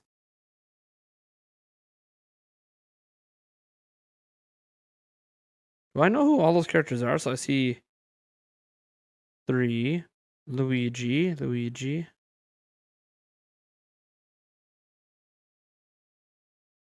Okay. Well, there's the countdown timer. So we're getting there. So yeah, maybe they're right. I have no idea. If they're right on that date, that's cool. I might mention it today, but I'm not going to make like a standalone video. It'll be something that we just throw in. It'll be something that we throw in.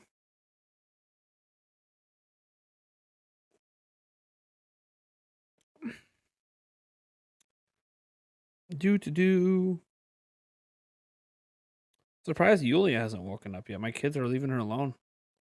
Getting close to lunch. No, maybe they didn't. She was up 21 minutes ago. Uh-oh.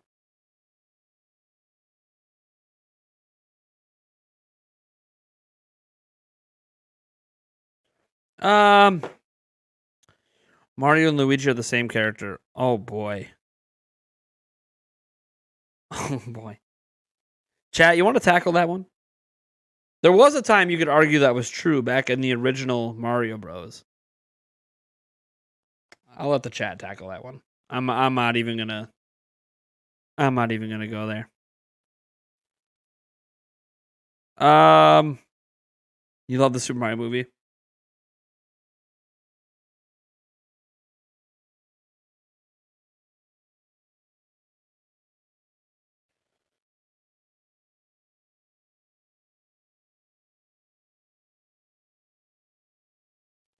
Doo-ba-doo-ba-doo.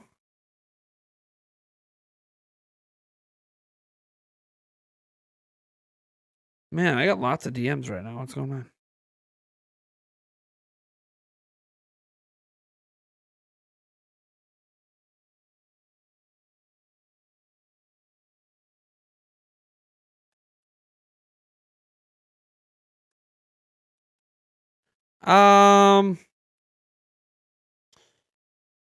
Let me see. Peach and Daisy are Peach and Daisy sisters? I don't even know. They might be sisters. I actually have no idea. Are they sisters? I honestly don't know. My knowledge of Mario lore, I've played so many Mario games. I don't know that I remember a single story. Not just from the Mario games, but even like Thousand Year Door, I don't remember the story at all. Like I don't remember the stories. I'm really, really bad with Mario lore. It's just not my thing. Zelda lore is my jam, and I even get that wrong sometimes. Mario lore, I just play the games and have fun. I don't usually play them for story. Is Jumpman and Mario the same person? Yes. Jumpman and Mario is the same person. At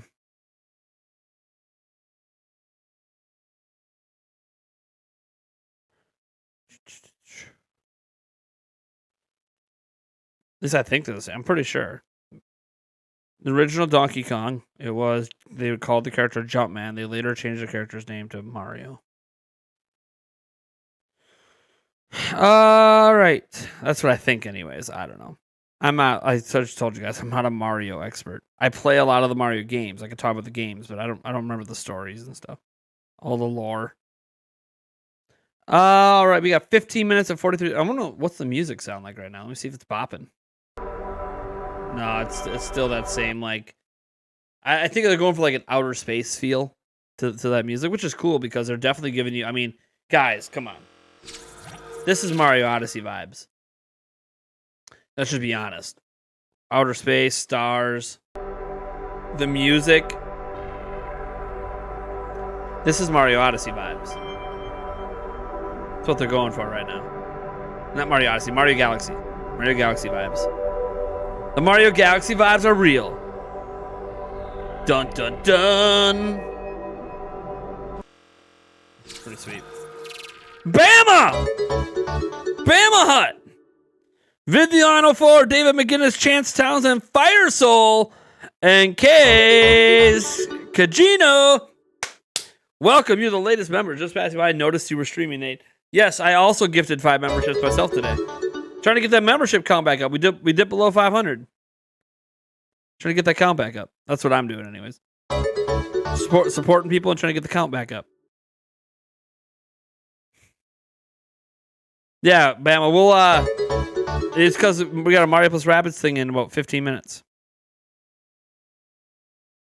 Yeah, we dipped below 5. Well, you got to remember, a lot of them were gifted memberships from we're to the point now where the daily gifted memberships, like all the ones that were gifted during Prime Gaming Fest, when we get to the middle of July, they're going to start vanishing too. So that's how it goes. That's how it goes. That's just how gifted memberships go. They roll off after 30 days. So yeah, we're 487 right now. Well, after I gifted and you gifted, we're 3 short of 500. But then tomorrow we'll lose even more. Like every day we're going to lose memberships. So it's all about, can the gifted memberships stay at the pace level of the lost memberships? You know, that's the question. And who knows?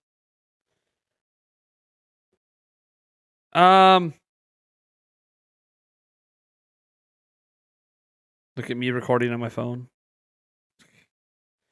Wait, you can gift memberships like Twitch? Yes, Banana. Yes, you can gift memberships. Bama with the 10. You have to already be a member to gift them, but yes.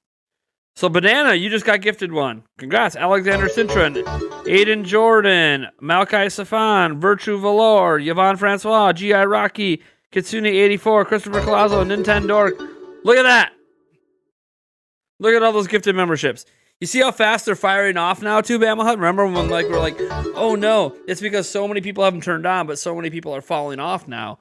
The gifted memberships are just accepted now, rapid fire now because of the fall offs. So that's one cool thing about people falling off their membership is a lot of people haven't turned on, and you only have to turn it on once. Once it's turned on, Bama Hut dropping the 50. By the way, thank you so much, Bama, for that. So it's a lot more comfortable gifting memberships moving forward now because so many people haven't turned on because we've had it for a while.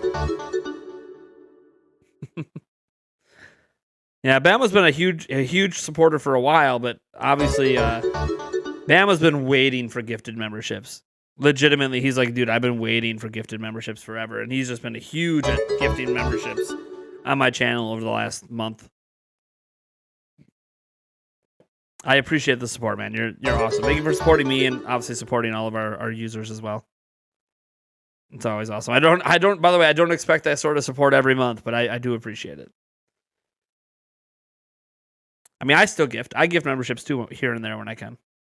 How until the showcase starts?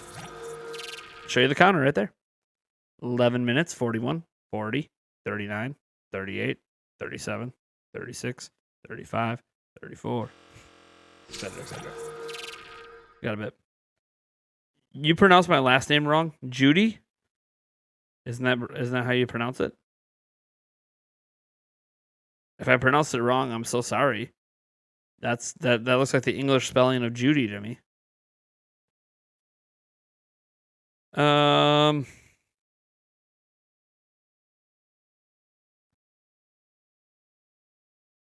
You get yours back pretty quick, yeah.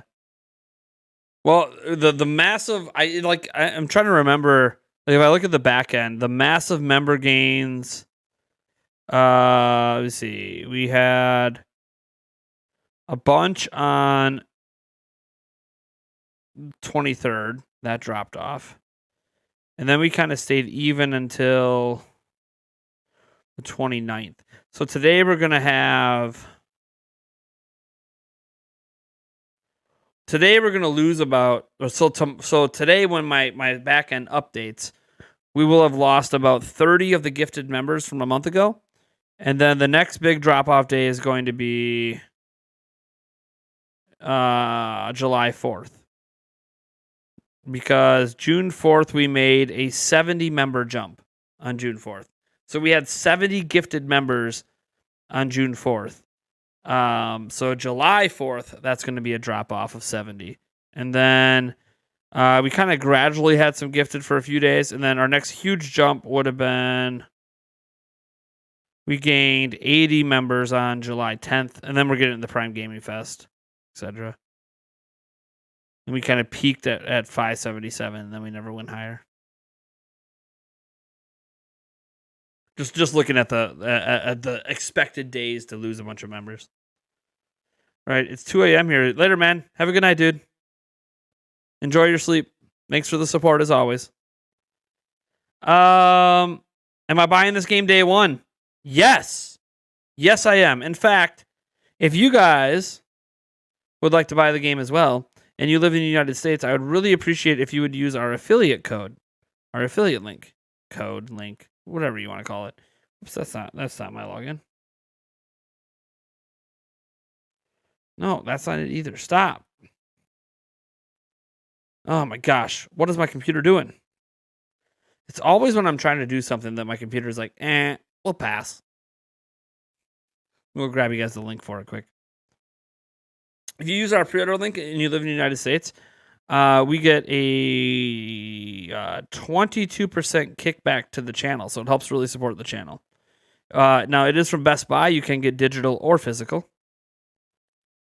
But I do appreciate the support. So, to pre-order Mario plus Rabbids, Sparks of Hope.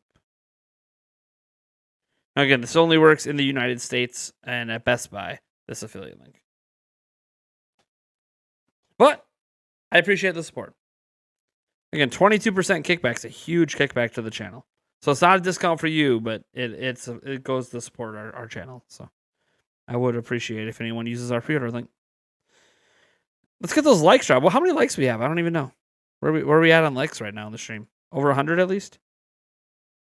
My back end isn't updating the likes. It still says we have like 10 likes. I'm pretty sure we got more than that. 129. Nice. I just looked it up. All right, we're getting close, guys. Should we turn over? Let's flip over. Let's flip over. Let's flip over. We got about 7 minutes and 40 seconds to go here. We'll bring this down a little bit. I'll turn the volume up here as we get to the event. Well, let's flip over. We want to make sure we don't miss a thing. Can't miss a thing if you ain't got that ring. Let's see here. Sarah B, of course you liked it at the start. Yeah, you probably like every stream. You like every video too. You pre-ordered it last E3. Nice. So yeah, I'm getting this game day one for sure. I already know that. But, well, unless caveat, if what they showed today looks like garbage, then maybe I'll cancel my pre-order. But I already got a pre-order in at Best Buy, so. And you can pre-order physically or digitally, doesn't matter. Yeah, the volume's fine. It's super low right now. But that's on purpose. Low for you guys, not low for me. But that's on purpose.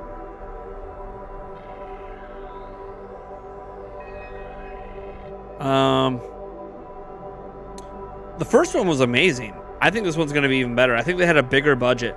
I think when they made that first one, it was like an experimental game, right? So they did a lot within the restrictions of the budget they had. Now that game blew up to like 8 million sales, and Nintendo's pushing this as a big holiday game this year, I do think that they think this game's going to sell north of 5 million easy this holiday season. And because of that, Ubisoft had a bigger budget on this game. So I think it's going to end up being really great. It's definitely a passion project. Because remember, this game only exists, this franchise only exists, because Ubisoft approached Nintendo and they're like, dude, we got this idea for a game, and we really hope that you approve of it. And Miyamoto did. So, like, this game only exists because it's exactly what the developers wanted to make. Like, that's what I really love about the Mario plus Rabbids stuff, is it only exists because it's a passion project. And that's so cool. Usually the best games are passion projects. Well, B. James, the first one sold 8 million. There are significantly more Switches now than there was in 2017. And it's being promoted during the holidays. So, We'll see. We'll see. We obviously won't know for a bit. But we'll see.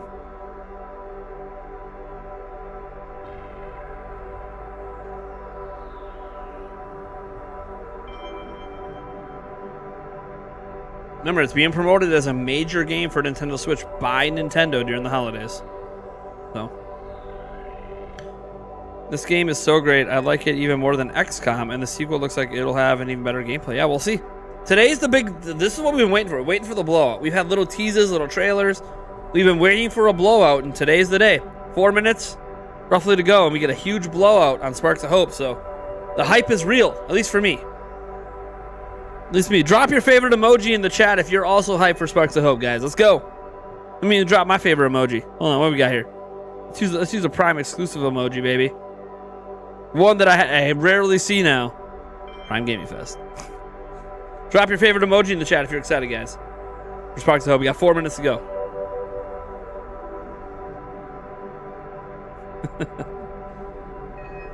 Not surprised to see Yoshi's in the chat. I think that's will quickly become a member favorite emoji. The Yoshis.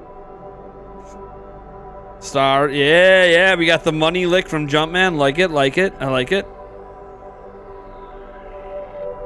The Eric dab. There you go. Dude, you know what? You see how perfectly straight Eric's dab is too? Dude, he dabbed hard on that one back in the day. Yeah, there you go. The Nintendo Prime taking a shot, feeling a little tipsy. Love it. Love it. I'm loving those emojis, guys. It's awesome. It's awesome. I can't wait. I'm so excited for this game. We're a ways away from getting to add more emojis, but because we got to get to like 600 members before we can add another emoji. But dude, I am stoked. I am stoked. 3 minutes to go, man. I just keep staring at this timer like, are you done yet? Are you done yet? Oh, you guys are great. Still hitting up those emojis in the chat. Ooh, Jumpman. I like that little, was that a little shock? A little shock one? I like that. Was that a storm cloud? I figure what that is. That's pretty cool with the eyes. You like this music? Yeah, this is like music you can fall asleep to. It's supposed to be like kind of spacey. How is there not a Splatoon emoji? Because we don't have enough yet for a Splatoon emoji. I want to get a Splatoon emoji before we get Splatoon 3 out, but depends on how many members we got. You guys don't have to wait to be gifted memberships, by the way. You can easily just go hit the little money symbol down there and hit the join button and become a member of the Nintendo Prime family. You actually become a member of the board of directors and get to join hundreds of others. Get access to all these awesome emojis. Get access to the hidden boards on our Discord server as well. It sounds like the PS2 startup screen, right? 200 live right now. Thank you guys so much. We are peaking, of course, as we get closer to the event. Not surprised. I wonder how many other people are streaming this event right now. I wonder how widely covered this event is. Game Explain's up. Man, it'd be cool if we had more live than Game Explain. We don't. They've got 700 plus live. All right. I also think the same about the budget. The UI seems so cheap on the one we got right now. The UI was fine, but it was clearly a passion game that was experimental, that didn't have a huge budget. And I think now that it's really the first game was so successful that they finally are able to like take the handcuffs off and do exactly what they want. And I know the main director behind this game is so passionate about it. Oh, there's a change up for the final minute. Hell yeah, look at that. Look at that official art. Look at that official art. That is sick. Dude. What's that instrument that Mario Luigi's playing? It's not a banjo. It's a... Oh, God. What's that thing called? That's sick. Dude, what kind of blade does that other... What is happening? Peach has a gun on top of her umbrella. Is that Luigi with a bow and arrow? Is Rabbids Luigi throwing a frisbee? What is happening right now? What is happening right now? Oh, it's a loot. A loot. Okay, yeah. Here we go! Let's go, baby! I'm cranking this volume up. We gotta get this louder. Let's go. Let's go! Woo!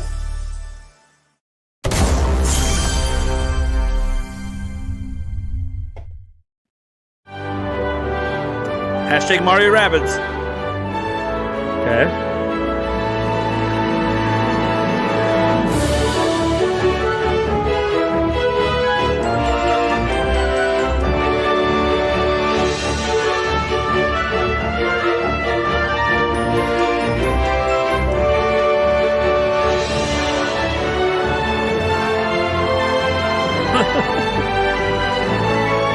Yes! You gonna go to a mansion? Hi everyone, I'm Davide Soliani, Creative Director of Mario Plus Rabbids Sparks of Hope. I'm very pleased to welcome you to this showcase today to reveal more about our game.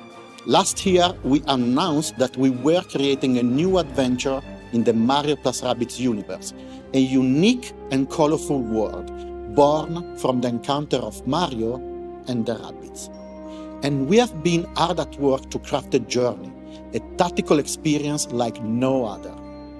I know many of you have been waiting for a whole year to get more information about the game. So let's dive into it. Yes. Let's go. Mario plus Rabbids, Sparks of Hope, takes place in a whimsical galaxy, the result of the merge of Mario and Rabbids universes. Dude, look at these environments, man. But this galaxy is in danger, as Cursa, a dark entity, wants to absorb all its energy. Its influence has spread all over the world, and is made visible by Darkmess. He's hiding. Cursa has also sent its minions to capture the Sparks, born from the merge of Lumas and Rabbids. Sparks are almost defenseless against Cursa. But Mario and his friends will come to their rescue and save the galaxy from this terrible threat.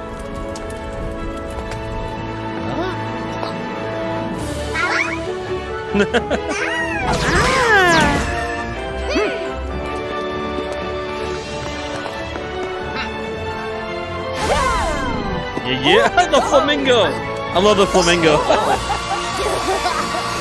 Oh, geez, Peach. Peach Rabbit, love it. Rabbit Peach. Whoa! Delve into many worlds and environments in your quest to defeat Cursa. Yes! Dude. And have the freedom to explore those worlds as you wish. Alright. Oh, the snow level looks sick.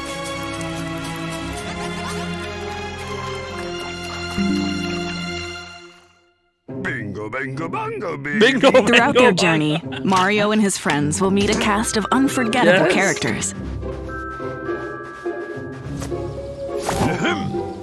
Some of them will give you missions to complete. Captain Orion. There you go. Oh, we have missions Those now. quests are the opportunity to explore worlds lush and brimming with content, full of challenges to overcome So they're and adding mysteries puzzles to uncover. and challenges. Hell yeah. Okay. Some Zelda puzzles there. Hell yeah. New allies will join Mario and his Look, friends there's more in their dungeons in quest. here than Breath of the Wild. Some are eager to join the fight. Some, not so much. Ugh.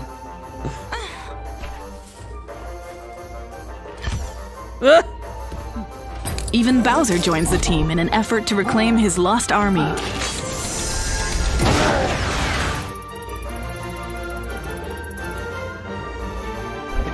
But Cursa's unexpected minions will stand in their way. To protect the galaxy and save the Sparks, heroes will have to be brave, and they will have to fight. That's awesome. Look at some punching gloves, alright. Make your way through a whole host of battles.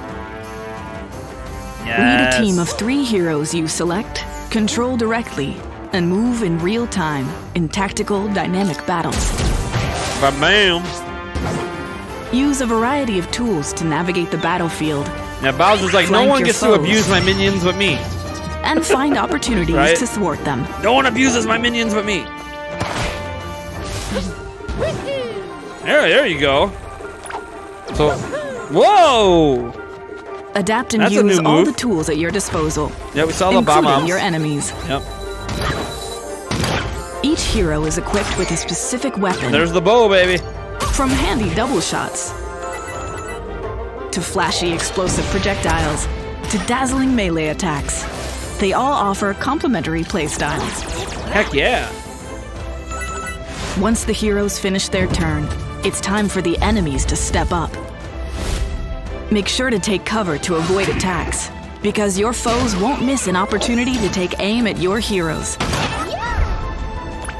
Each of our heroes has a unique technique. Whoa. Shield your allies in battle. Prepare a devastating counterattack. Or put your Nap enemies time. to sleep. Hell yeah. Techniques will always Rosalina's prove got a useful sleep if ability. used in the right context. Each battle won will grant experience points to the team, and the heroes will level up, allowing them to grow more powerful. All right, yep, some cheap cheaps, okay. In an intense battle, Mario and his friends can count on the help of the Sparks. Each hero can harness their powers in battle. Sparks open a whole world of tactical possibilities. Clever use of their abilities can truly make the difference Yeah. between defeat and victory. Oh! Teamwork is key to gaining the upper hand. Use all the tools at your disposal to set up devastating Kaboom! combos and win difficult battles. Nice, nice. This was just a glimpse of the journey that awaits Mario and his friends, This looks so where good. the end of a quest is always the beginning of a new adventure. Wow! Meet enchanting and enduring characters. Hey, DJ! Face powerful enemies during epic encounters. Find the Sparks and save them from Cursa. Embark on this great adventure for everyone to enjoy.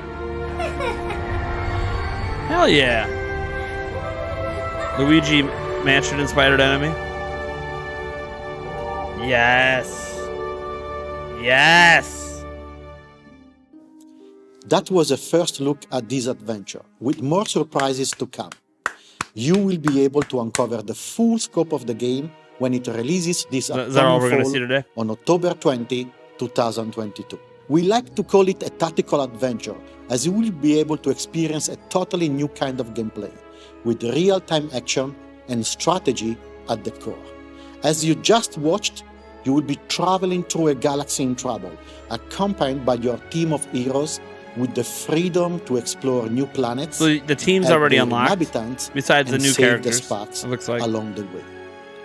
But most exciting of all, you will lead your heroes during action-packed tactical battles, helping them contend against the evil cosmic threat, Cursa. The battles are truly at the core of our game. We wanted to go crazy with the combat system beyond what you usually see in the turn-based genre. For instance, there is no grid on the battlefield, so you can directly control your heroes in real time during your turn. Plus, Yeah, so you can move you'll be anywhere. You're able not to stuck. harness the power You're of not the stuck Spark, with the movement you whose chose. powers allow you to customize your playstyle. Speaking of the team, last year we introduced two new characters to our unusual party of heroes. First, there is Rabbid Rosalina, the ever-jaded Rabbid, really different from her role model. And then there is this mysterious new Rabbid with a sword. Her name is Edge. Edge. It's I a girl. hope you will like her Okay. as much as we do. Her name is Edge. Many of our beloved heroes are back as well. Each hero truly follows a unique archetype in battle that you can use at your advantage. For instance, Luigi's sharpshooter skills allow him to hit harder the farther away he is from his opponent. We can't wait for you to explore all their unique abilities. but we still felt our lineup was incomplete without a heavy hitter. And so today, we are happy is there to Treehouse welcome gameplay after Bowser this? to the team. Oh, that would be It's sick. unexpected of him to team up with his longtime rival. So No you way. are Is probably there actual wondering Treehouse why he gameplay does after this? so. Well, I do not want to spoil the fun surprises ahead, but I can tell you that it has something to do with Cursor. In its destructive pursuit to extend its reach to all planets, this malevolent entity has taken control of Bowser's army. Now, Bowser has no choice but to join the ranks of the Rabbids heroes and fight alongside Mario to reclaim his army. And it will be explosive. Dude, if there's Treehouse With this gameplay, that's last sick. addition, our roster of heroes is now complete. I have the YouTube page loaded up just in However, case. there's even more surprises for you today. Music has always had a Ah, huge place in music, Mario here we Plus go. Rabbids. It is especially important for making the game's planets feel alive and the battlefield tense. And we need exceptional music scores to create this. So, I'm very happy to confirm the return of my dear friend, the super talented Grant Grant Kirkhope. Kirkhope, as a composer for Mario Plus Rabbids Sparks of We Hope. already knew he But was a he will composer not still. be alone this time, as we have assembled an exceptional crew of talents from all around the world. He will be joined by Garrett Coker and Yoko Shimomura, two phenomenal composers that I'm beyond proud to have now Hell on yeah. our journey. Hell yeah. I hope you are as excited as we are about what we show today. We cannot wait to unveil more surprises That's that in could be the it. coming months. With Mario Plus Rabbids Sparks of Hope, the development team at Ubisoft is bringing lots of new and exciting ideas to Yeah, the Bowser's world. not very good They at are keeping control of his inspired by army. Nintendo's revered creativity, and that's why I'm happy to introduce a special guest. Miyamoto. Welcome, Takahashi. Takahashi. Wow, they're こんに finally ちは。 putting someone else in ご there 紹介 besides いただきま Miyamoto. した任天堂の高橋です。 Hey, what's up, bud? What's up, Shinya Takahashi? マリオプラスラビッツギャラクシーバトルは UBI ソフトさんと任天堂の協力関係によって生まれた特別なプロジェクトです。前作マリオプラスラビッツキングダムバトル Dude, に this 続いて music. マリオとラビッツたちが再びタッグを This 組むことが music で is き sick. とても嬉しく思っています。本作ではターン制のバトルはそのままにマス目がなくなり自由な移動が可能になったことでよりダイナミックな展開をお楽しみいただけます。さらにいつもは敵として立ちはだかるクッパがマリオやラビッツたちと Also, 一緒に冒険 Miyamoto's して not いる even 姿は involved in Mario 新鮮です anymore. ね。 Shinya Takahashi is the leader of the ぜひ Mario team. マリオプラスラビッツギャラクシーバトルにご期待ください。 It makes sense for him to be. 最後にもう一つ One more look at the 本 game. 作の All right, 映 here we 像を go. ご覧ください。 Here we go. One more look at the game. What are we seeing? Looks so good. Not final, but it is game footage. Goomba, Goomba. Toad! Toad!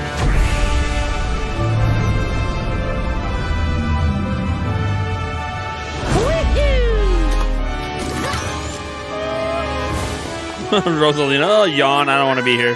Rosalina Rabbit. Aha! Professor Backpack. That backpack's so huge on him.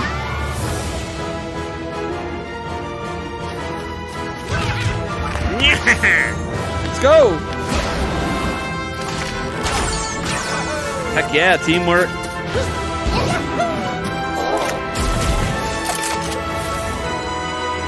Forge new alliances. Yeah, we knew that 2 days ago that Mario doesn't have to be in the party this time. It's like they listen to fan feedback. I mean, Mario's great, but it limits the customization. You know? Whoa! Oh.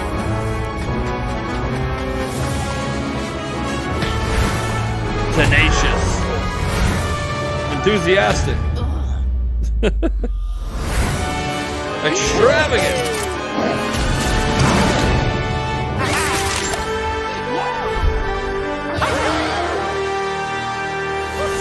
Ah. Wow, it looks so badass. Oh, hey, what's up with that? Paul Bunyan type or something?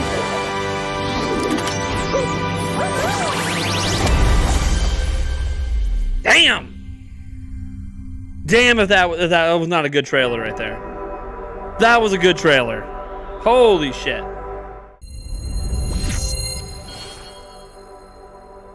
Holy shit, that was a good trailer. All right, that's it. Stopped. Okay.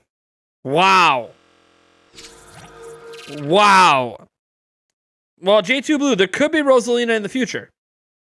There could be Rosalina in the future. You know, you got to remember, they have more. They're not going to unveil everything about the game. Like, you're not going to get every single nugget. So Rosalina could be in the future. Could be a DLC character too. Who knows? But we do know there'll be DLC. Wow. Wow, that looked incredible.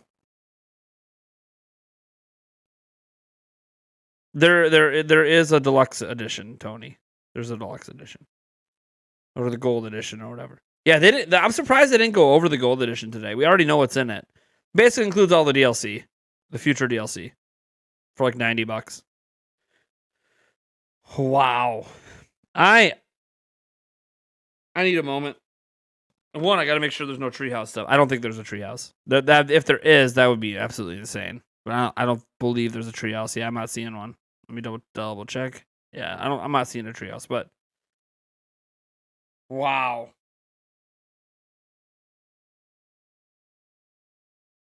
Wow, man. Yeah, is Rosalina Cursa? That's a good question too. This game, guys, looks absolutely stunning. It's not going to be everyone's cup of tea. Not everyone's into tactical strategy games, but my lord, this looks so much better than the first game. I thought the first game was incredible. This game looks like it's taking it to that next level. I'm so Ubisoft is still going. It says thanks for tuning in. It says thanks for tuning in. No, it's done. It was 44 minutes. That's it. That's all there is. No, it's just a 44-minute event. It's right there. No, your TV messed up. Okay, yeah. I was gonna say no. It's not still going. Oh man. Man. Who's hyped? Who's excited? Did that not look incredible? If you were a fan of the first game, you can't tell me that did not look amazing. You cannot tell me that did not look amazing. I mean, it does kind of look like there might be a story set up for Rosalina to be Cursa, but we don't know for sure, you know. That's one of those, you know, we're kind of connecting dots and making assumptions, but that looked incredible. Like, how many people in the chat thought they could ever be excited about a game featuring Rabbids, for crying out loud? Now, look, I've always enjoyed the Rabbids and most of their little quirky games and their TV show, but nah, I'm not most people. I know a lot of people were annoyed by the Rabbids. So then Mario plus Rabbids happened, and you were like, oh, okay, this is fine. This game looks incredible. Looks incredible. Please tell me I get a free copy day one. Yes, Logan. At least I think so. Pretty sure. I should have the pre-order in for you here pretty soon. Will I be able to rewatch it? Yes, Mary. It's on Ubisoft's YouTube channel. So if you go to youtube.com/c/Ubisoft, it'll be their featured video. They have it up right now. It's 44 minutes long. You can go rewatch it if you want. It makes me want to throw the first game. Does it make you want to throw the first game? Because you could definitely tell they're going all out on this one. The first game, so I really liked the first game. Mario plus Rabbids, Kingdom Battle was a really, really good game. But as you beat the game, and you beat the DLC wasn't as good as the base game, but as you beat the game, you realize something that you can kind of tell that it was an experimental game, right? Like it felt like someone had an idea and no budget, and they threw it together, and it came together really well. There were some really fun, inventive boss fights and some really cool battles, but it was very samey for a bit because it just wasn't a very high budget game. It was definitely experimental. This game looks like they're going all out. And that's what I love. I'm seeing like a Luigi's Mansion inspired level with what looks like a ghost inspired boss from Luigi's Mansion. That's awesome. We're obviously seeing the snow levels. We're seeing these highly unique characters. They have side quests and puzzles in this game. Like that wasn't even a thing in the last game. Like not to this level, anyways. I should say the first game had a couple things, but not to this level. This is like next level side quests, puzzles. Full on dungeon style progression at times. Like, I even mentioned that, like, the one thing, looked more inventive than any boss fight I had seen in the entirety of Breath of the Wild, for crying out loud. Like, they are going all out with this game. Like, this is awesome. This is awesome. I'm so stoked for this game. And these are the kind of games I really like too. Like, I'm really into some of these niche strategy genres like this. Let's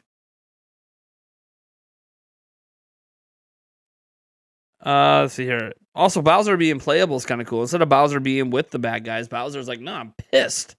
This person took my baddies. What the fuck?" I usually don't get into games from the genre. This game does look awesome with the puzzle mechanics and the style missions added. Yeah, dude. The puzzles and the side quests, like that's such a neat addition for this genre. Yeah, the battles are still going to have a little slowness. Like, if you're not into strategy battle systems, it's going to feel a little slow at times. I mean, I will note, with games like this, an XCOM and stuff like that, the deeper into the game you get, the less slowness there feels, because once you get a really good handle on various strategies and how the characters play and how the enemies move, you'll start to actually go through your turn, because it is turn. It's your turn, then enemy turn, your turn, the enemy. You'll start going through the turns a lot faster. So it does speed up. These kind of games do speed up the deeper you get in. But for people that like get turned off by it, they usually play like the first handful of battles and they're like, man, this feels really slow. It's like, yeah, you're still getting used to how things work. It gets a lot quicker later. But man, oh man, oh man. I'm excited, guys. We'll be live streaming this day one, by the way. I can tell you right now. Barring some family event or emergency happening, we'll be live streaming Sparks of Hope day one. It's happening. We're live streaming this game. I'm excited. Oh, I'm so excited. Bowser's like the villain. I'm going to kick their ass and then kick Mario. Yeah, Bowser's like, give me my fucking minions back. Only I get to attack Mario. What the? He's like, fine, I'll team with you just because I'm the only one that's supposed to kick your ass. Of course, Bowser doesn't really kick his ass often, to be completely honest.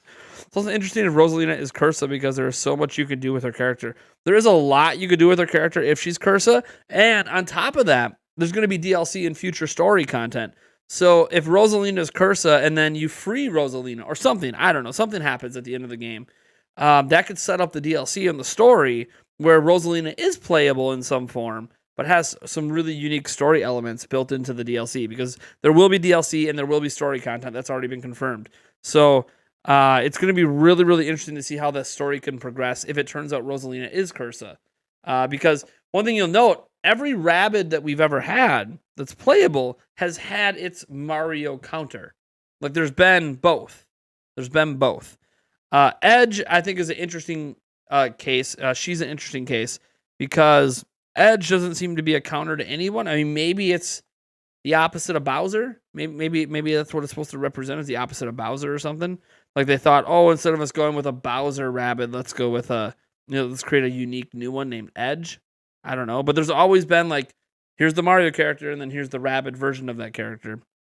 So I feel like Rosalina is appearing in this game at some point, in some form, in some way. Cranky Kong Rabbid didn't have Cranky. Oh, that's true. Cranky. Yeah, in the DLC. But that was in the DLC. But yeah, you are right. Cranky Kong Rabbid didn't have Cranky. You are correct on that one in the DLC. Sorry, I always forget, like, the DLC added stuff, and yeah, no, I hear you. Let me see here. Bowser's a giant puss. I always wish he was crazy, or at least a hard boss to defeat. I would say Bowser, like, all the years that I've faced Bowser, in Mario, I think Mario Odyssey has been his best addition, not only because you fight him multiple times, but then, like, the final fight actually feels like there's a smidge of challenge to it. Plus, then you got to do that whole escape sequence. So I feel like Mario Odyssey maybe did Bowser the best. Bowser's Fury was pretty good with Bowser as well, making him like that giant beast. I thought that was a really cool concept for Bowser as well. But it is true over the years that Bowser has never really been that difficult, right? But it does feel like in the more recent uses of him in Bowser's Fury and in Odyssey that it was a little bit better than usual. So hopefully they're cranking it up a bit with him in future Mario games. That's obviously unrelated to Mario plus Rabbids, but it does kind of feel like maybe they're starting to realize we could crank up that difficulty a bit more with Bowser and make it a bit more of a difficult final encounter. You thinking Mario Luigi's Bowser's Inside Story was the best? Yeah, I mean that was a really good rendition of a difficult Bowser too, or a more difficult Bowser in a certain way. But yeah, he was kind of a good guy. Yeah, it reminds me of. It's not a perfect one-to-one example. It reminds me of Wind Waker, where Ganondorf wasn't necessarily evil. Ganondorf felt bad. I mean, he did some bad things, but he felt bad about what happened that caused Hyrule to be flooded, and he was kind of trying to reverse it.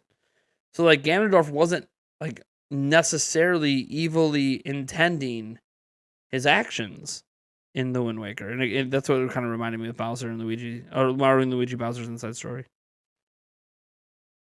Him and Mario like Tom and Jerry, basically. Tom and Jerry. That's a good comparison. Probably. I wonder if that was an inspiration back in the day, Tom and Jerry. Man, that was good. I can't get over how good that was. Like let's just rewatch part of it for good measure because that was so good. Let's get here the good stuff. Yeah, it's a short rewatch. Let's get to the good stuff. I want to rewatch this again. That was so good. I want to see if I noticed anything the second time around. Just want to see if I noticed anything the second time. I mean, it's only going to be about, what is it, 16 minutes? I just want to see if I notice anything.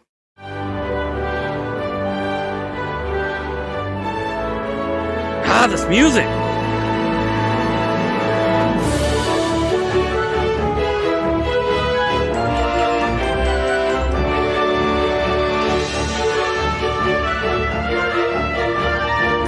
Later, Logan. There's Edge.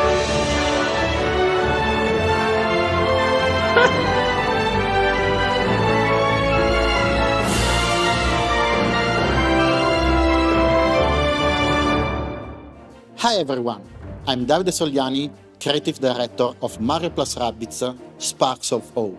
Mario I'm very 3 pleased drops. to welcome you to this showcase today to reveal more about our game.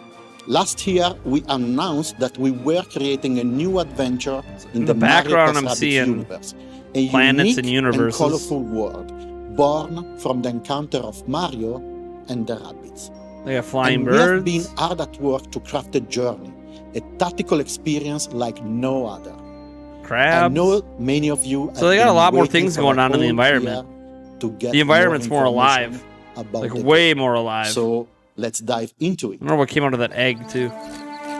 Mario plus Rabbids, Sparks of Hope, takes place in a whimsical galaxy, the result of the merge of Mario and Rabbids universes. Yeah, this world's a lot more alive. There's wildlife and stuff. Snow. But this galaxy is in danger, as Cursa, a dark entity, wants to absorb all its energy. Oh, there's one of those eyeball things. Its That influence reminds has me of spread all over the world Breath of the and is Wild made a little visible bit. by darkness.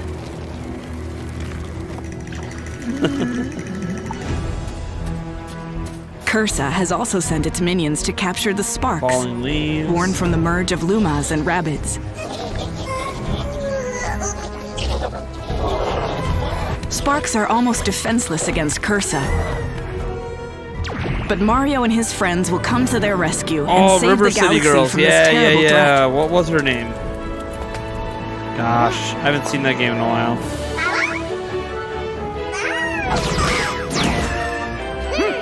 There obviously isn't any Yoshi stuff right now. BD boy. Blue Honey Monster.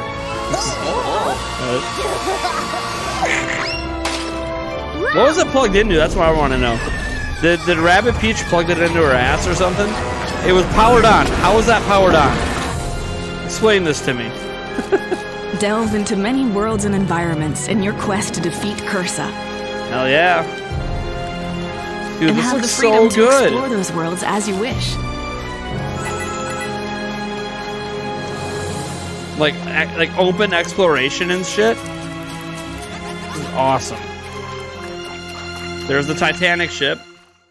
Bingo, bingo, bongo, baby. Throughout their journey, Bingo, bango. Mario and his friends will meet a cast of Still a unforgettable bingo, characters. bango, bongo, baby. Some of them will give you missions to complete. Those Yeah. quests are the opportunity to explore worlds lush and brimming Yeah, with I content, like this. full of This is such challenges to overcome and There's a mysteries crab to up there. uncover. This is cool. Oh, bats. All right. Water puzzles. Get that bridge up. Block pushing. New allies will join Mario and his friends in their quest. Some are eager to join the fight. Some, not so much.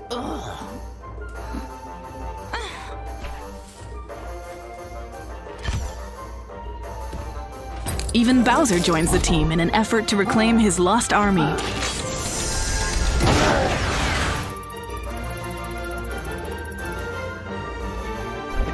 Yeah, I Cursa's like the art unexpected direction minions with will the stand in trees. their It's way. pretty cool looking. To protect the galaxy The and Piggly save Wiggly. the Sparks, heroes will have to be brave, and they will have to fight. Hey! Make your way through a whole host of battles. Lead a team of 3 heroes you select, control directly, and move in real time in tactical, dynamic battles. Use a variety of tools to navigate the battlefield, flank your foes, and find opportunities to thwart them. Kick your ass, Seabass.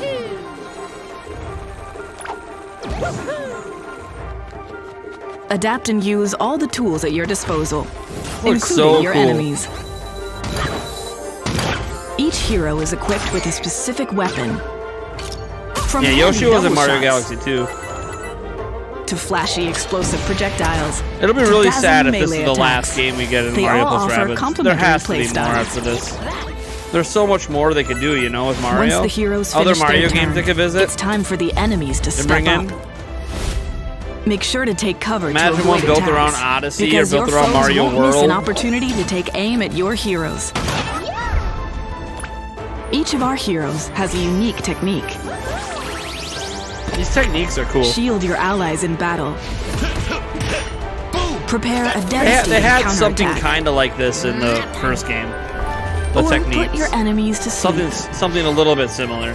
Techniques will always prove useful if used in the right context.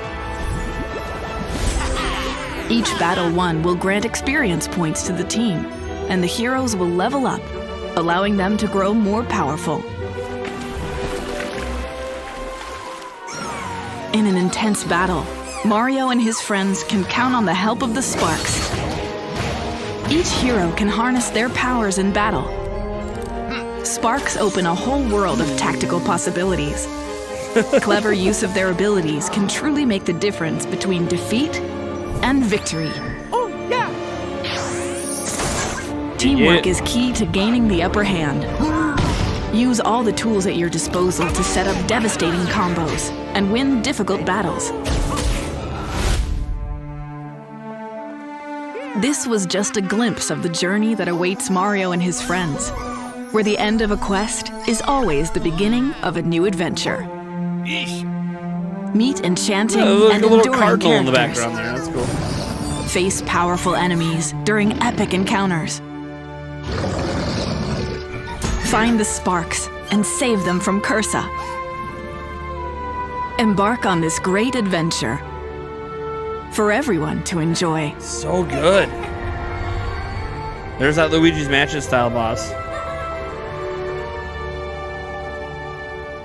It's so good. So good. And we can fast forward a That little was bit. a first He goes look over at the this adventure, the with more composers. surprises to come. You will be able to uncover the Edge. full scope of the game when it releases this upcoming fall on October 20, 2020. 再びタッ Then グを we 組 can む kind こ of とが skip で to き the next trailer. とても嬉しく思っています。本作ではターン制のバトルはそのままに、マス目がなくなり自由な移動が可能になったことで、よりダイナミックな展開をお楽しみいただけます。さらにいつもは敵として立ちはだかるクッパがマリオやラビッツたちと一緒に冒険している姿は新鮮ですね。ぜひマリオプラスラビッツギャラクシーバトルにご期待ください。最後にもう一つ、 They probably 本作の映 uploaded 像を this. ご I'm 覧くだ assuming さ they い。 uploaded this trailer they show right here. I'll glance at it quick. I'm sure the trailer they uploaded is just this one. Yeah.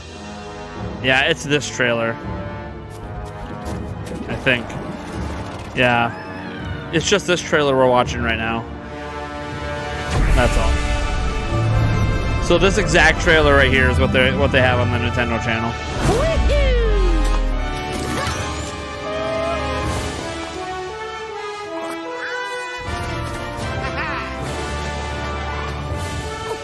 Solve it!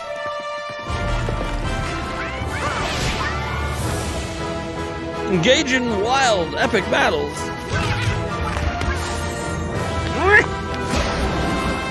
Watch Waluigi shows up with a tennis racket.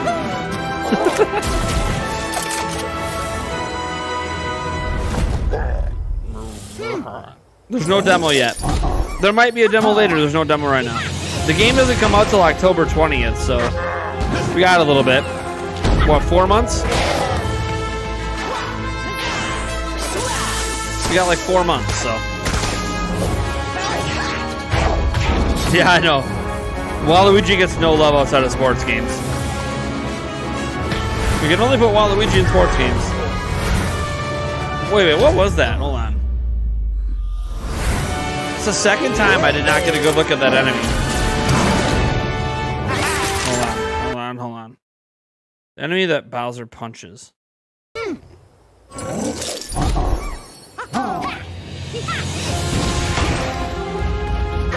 I want to get a good look at that enemy Bowser punches.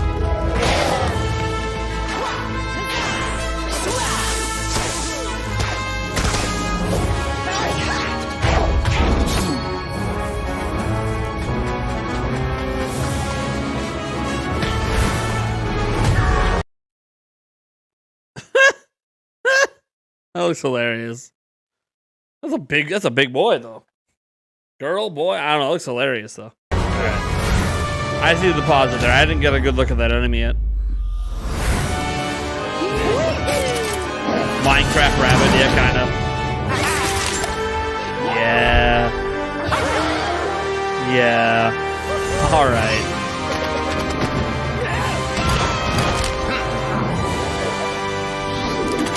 Yeah. Yeah. That was a sick transition into the logo too.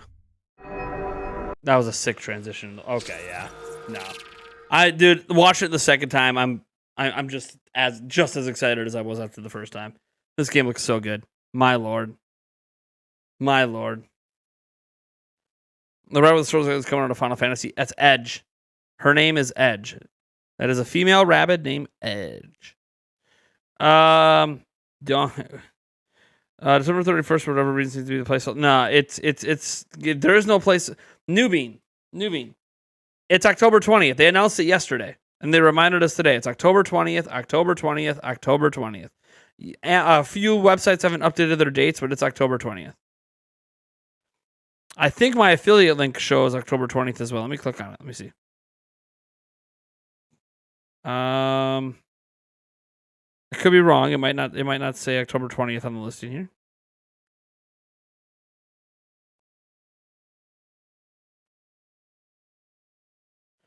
Pre-order. Anyways, October 20th. Amazon still says 31st. Yeah, it's October 20th. They just haven't updated it. This girl rabbit with a sword has a waifu material. There you go.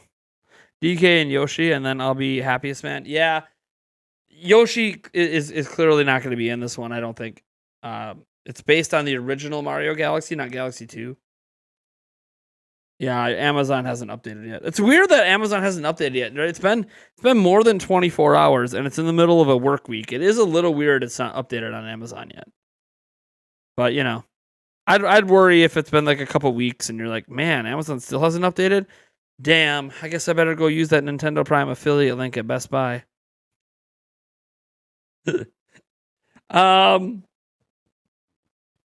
I could see something Wario related being DLC. That's fine. Like, what would the DLC be? Like, last time they went Donkey Kong, right? They went Donkey Kong for the DLC last time. What do you guys think the DLC is going to be for this one? Like, they could go Galaxy 2, theme it around Yoshi and some stuff. You're unsubbing. Okay, dorky boy. Well, sorry you don't enjoy my channel. Have a good day. Man, what could they base the DLC on? It's going to be something semi-related to Mario. I don't think they're going to dive into like Zelda or, you know, deep dive into something else. I'm UK Nate. Otherwise, I would. Oh, you're in the UK. Okay. Sorry, I thought you were saying that you're like the UK version of Nate. I was like, wait, what? There's a UK version of me? Maybe Wario World. Your channel's awesome. Thanks. I knew there would be some sort of positive comment after somebody said I'm unsubbing by. It's a joke, bro. It's a joke. You know what's weird, dorky boy?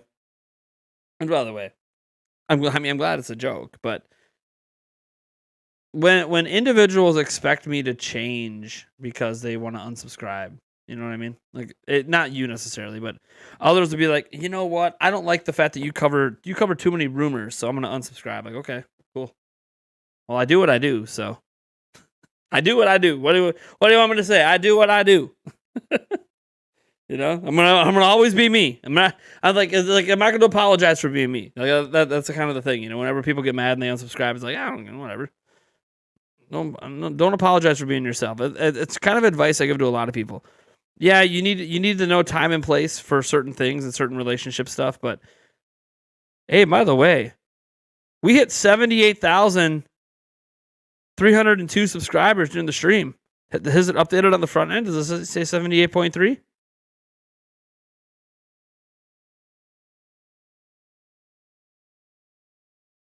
It does. Hey, well, thank you guys so much. We actually gained.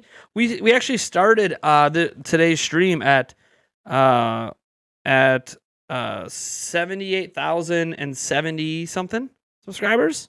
So we gained like 30 subscribers during the stream. Well, thank you guys so much. I really appreciate that. Well, that's one step closer to our goal of 80,000. We have a really, really big giveaway we're doing at 80,000 that's going to cost me quite the penny, but that's okay. I already committed to it. We're doing a Breath of the Wild Master Sword replica, an actual steel blade. I will note, I can only give that away in the U.S. Because it's considered a weapon. And there's a lot of restrictions in shipping weapons, so I can really only give that away in the U.S. However, we are also giving away a replica Hylian shield and a replica Deku shield, and I can give those away worldwide. So those two will be open worldwide. When we hit 80,000 subscribers, we will be giving away those 3 items to different winners. Like, it's not one person walks away with all of them. 3 different people get to win. But yeah, we're not going to be able to do that until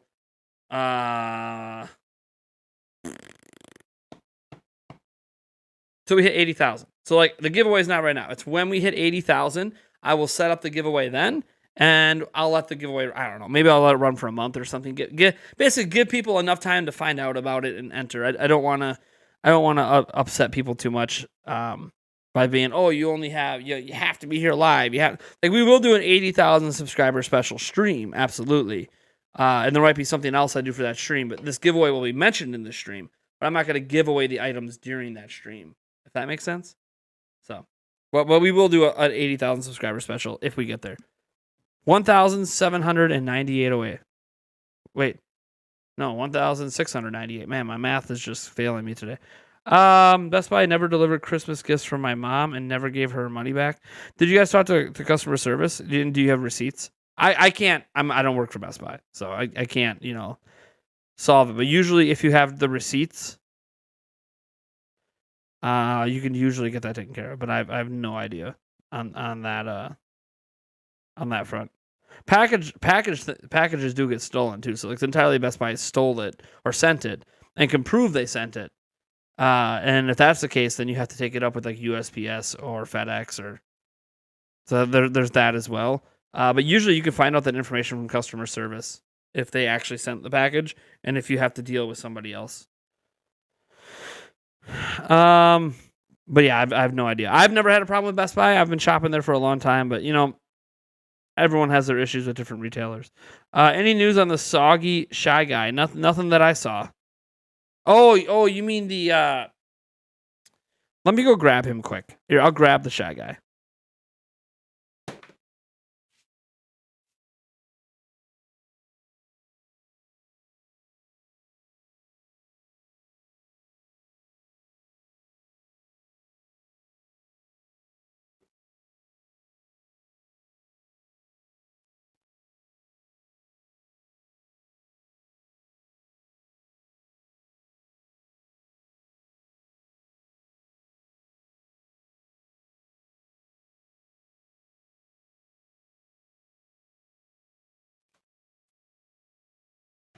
So he's right here. He's wet. You can't really tell because it's like on the inside. The outside's dry, but when you push in, you could feel it. Right now I have all of the plushes and a lot of the giveaway items are sitting in the back room by a dehumidifier. The biggest thing for me is mold. You are unsubscribing until you improve. Well, all right. I mean, there are some things I'm going to improve in the channel. We're getting a new camera and stuff later, but I'm not going to personally change. I am who I am. Anyways, so yeah, we have a bunch of our giveaway items are sitting back there by a dehumidifier right now. And the biggest thing for me is mold. Making sure there's no mold growth, because the mold growth doesn't have to be on the outside; it can be on the inside as well. Because if I send items with mold, I'm going to be very, very, very upset. Because it can kill people. So what's happening is everything's going to be sitting. I'm running 2 dehumidifiers in there. Everything's going to be sitting in that back room. All of our giveaway prizes are going to be sitting there for about a month at least, with me emptying the dehumidifiers every day. And then I'm going to obviously open everything. Double check anything electronic. I have to double check and make sure it works.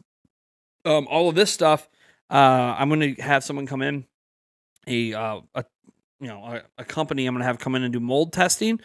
And I'm going to have them not only test my studio to make sure I'm not sitting in here breathing in spores from the walls or something, but I'm going to have them test all these items as well. They have equipment where they don't actually have to like rip this thing apart to see the mold. They can detect the mold without doing that.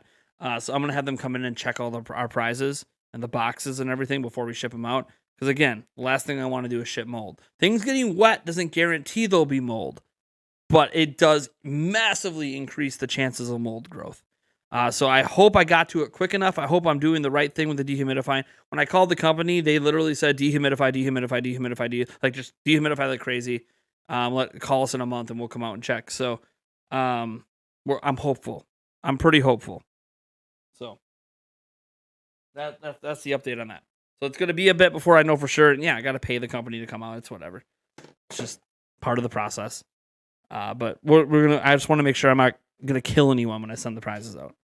Like all the stuff like this one I know is fine already. This is one of the Ghoulie Kit controllers. This one's fine. I've already tested it. It works. I took it apart and there's no growth or anything inside. So I think, or no erosion or anything. So the controller's fine. I think most of the controllers are fine because they all come in this plastic waterproof case. So all the controllers are fine. But anyways, not all the items are like that. So one of our art pieces got destroyed. So there's that. I gotta figure out what I'm gonna do about that. I'm probably gonna give the person an option. If they want me to send it as is, I can. I don't think there's gonna be any mold on it, but I don't know. I tried going to the store to find that exact art piece and I can't find it. So I'm just in a bit of a conundrum. But I'll talk with individual winners on any prize like that one in particular. I know has a problem. I'll talk to the individuals and I'll be like, hey, what would you like me to do about it? If I can't get you that exact item, but I can give alternative options, maybe, stuff like that. You got the Ghoulie kit and it arrived this week. Nice. Yeah, I think Ghoulie Kit intentionally did this because you can only get them off Amazon. And I think they intentionally put it in this thing for people that get their packages left out in the front of their house. And if it rains, well, your controller will be fine. The box might get destroyed, but the controller will be fine because it was encased. I think that was a protection thing that Ghoulie Kit did. So good on them for protecting their products when they ship them. Do you think Nintendo could be dethroned the 10th generation by PlayStation or Xbox after the success of the Switch? In the 10th generation, well, the 10th generation would be PS6 and whatever's next after Xbox Series, and then whatever Nintendo has next.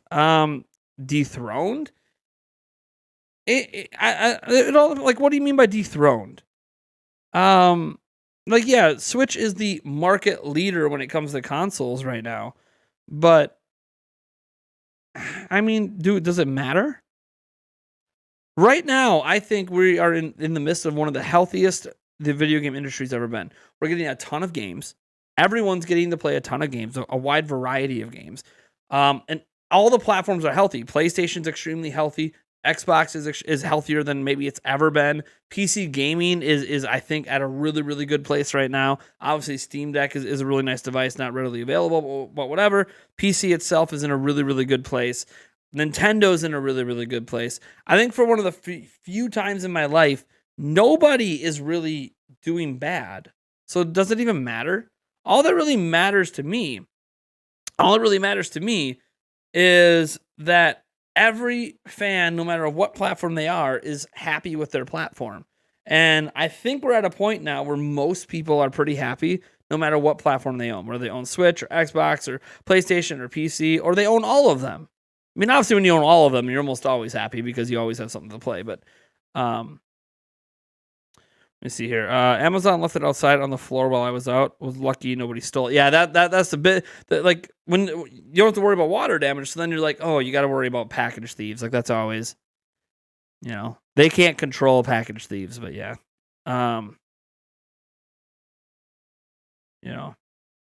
they said they handed it to a resident. Oh, well, that's a lie then. If it was supposed to be handed to a resident, that's a lie. Like, I don't know if you had it. If you had it signed up that it had to be handed and signed. Well, that was a lie. Yeah. See, around here, Amazon doesn't record. Like, they just drop packages off all the time. Sometimes you got to explore outside to find them. Oh, they set it on top of my garbage can. Oh, they shoved it in my mailbox. Oh, it's on my back porch. Oh, it's in the front of my house by the front door. Like, Amazon drops packages all over the damn place at my house. So it'll be like, oh, delivered. And I'm like, oh, what? So then you like literally walk outside and it's like an adventure. It's like an adventure. Where did Amazon put my package today? Hey, there's our first bot of the day. I got it. Ghoulie Kit used to include a nice padded control case, similar to what Xbox Elite controllers come in. That case was a cost cut. Yeah. Also, the padded case probably isn't waterproof, but who knows? Yeah, I think I won't know for sure if my basement's fine till the mold people come. The floor isn't peeling yet. Our new floor doesn't peel up, but that doesn't mean there's not mold, so I might have to peel it up I might have to get rid of our $4,000 floor. Which, I'm not going to know till the mold people come. So that inspection is going to be really important. Like right now, I'm like, oh yeah, it's fine, until they come and they tell me that I'm going to kill myself from mold.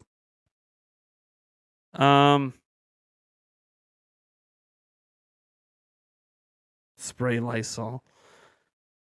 I love when people act like a disinfectant spray is gonna fix everything.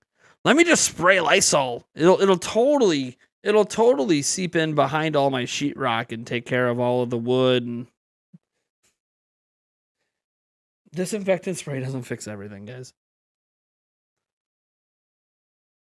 Spraying a bunch of Lysol isn't always the answer. I had a parcel dumped into my wheelie bin once and couldn't get it out. The neighbor came and helped us. It was at the bottom of the bin. Yeah, dude. Amazon, like at my house, they're dropping packages everywhere, which sometimes I understand. Like when the editing computer came, it's a pre-built editing computer that we got sponsored with by shout out to them, by the way. I haven't talked with them in a long time. Cyber PC or Cyber Power PC, which the computer build's fine. How they're fan. Dude, they have a Molex. Why? They're like a Molex centipede. It is stupid. It's just stupid. Anyways, whatever. I got it for free. Well, mostly for free. It was like 80% off was the deal. Anyways, when that came, they dropped that package on my back porch. Now, I was a little upset because I requested a signed signature for it because it's a $2,000 thing. I want to make sure I get it. And for some reason they didn't do the sign thing they were supposed to. But they did drop it at my back porch, which I thought that was nice of them. As creepy as it is that some guys just walking in my yard, hey, I'd rather them walk in my yard and drop it at my back porch than leave it in the front, right? Like they clearly knew it was like a computer-sized box. So they're like, man, this is heavy, probably a computer, let's drop it at the back porch. So they were at least being considerate. So I don't mind when items end up on the back porch because I always feel like, well, they're just protecting me because people can't see my back porch, so they wouldn't know the packages are there. Because we have a partially fenced-in backyard, just partially. So people can't really tell that there's a package back there. So I don't mind when they leave it on the back porch, but they leave it in weird places. There's one time I found a package that was like sticking out of the recycling bin. So I can't remember what it was. It was like a tripod or something. So it was like a long box like this. And I guess they thought, you know what? If we have it like stick out of the recycling bin, people will think it's just recycling and they won't steal it. I don't know. I'm trying to give them benefit of the doubt of why they keep putting packages in weird places at my house, but I have not had anything stolen in 5 years, knock on wood. So whatever they keep doing, I guess keep doing it, Amazon, because it's working, I suppose. Let's see here.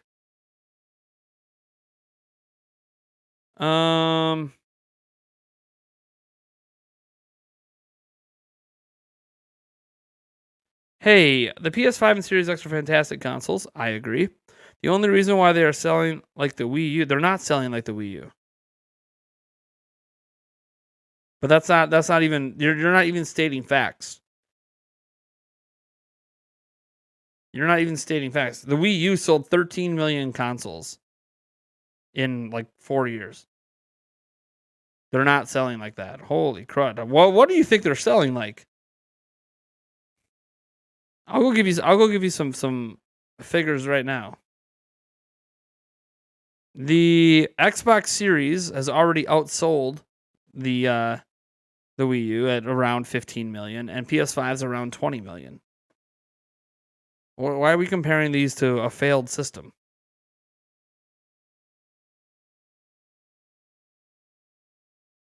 Black mold or any mold needs to be bleached right on the mold. Yeah, I know, Blue Moon. That I know.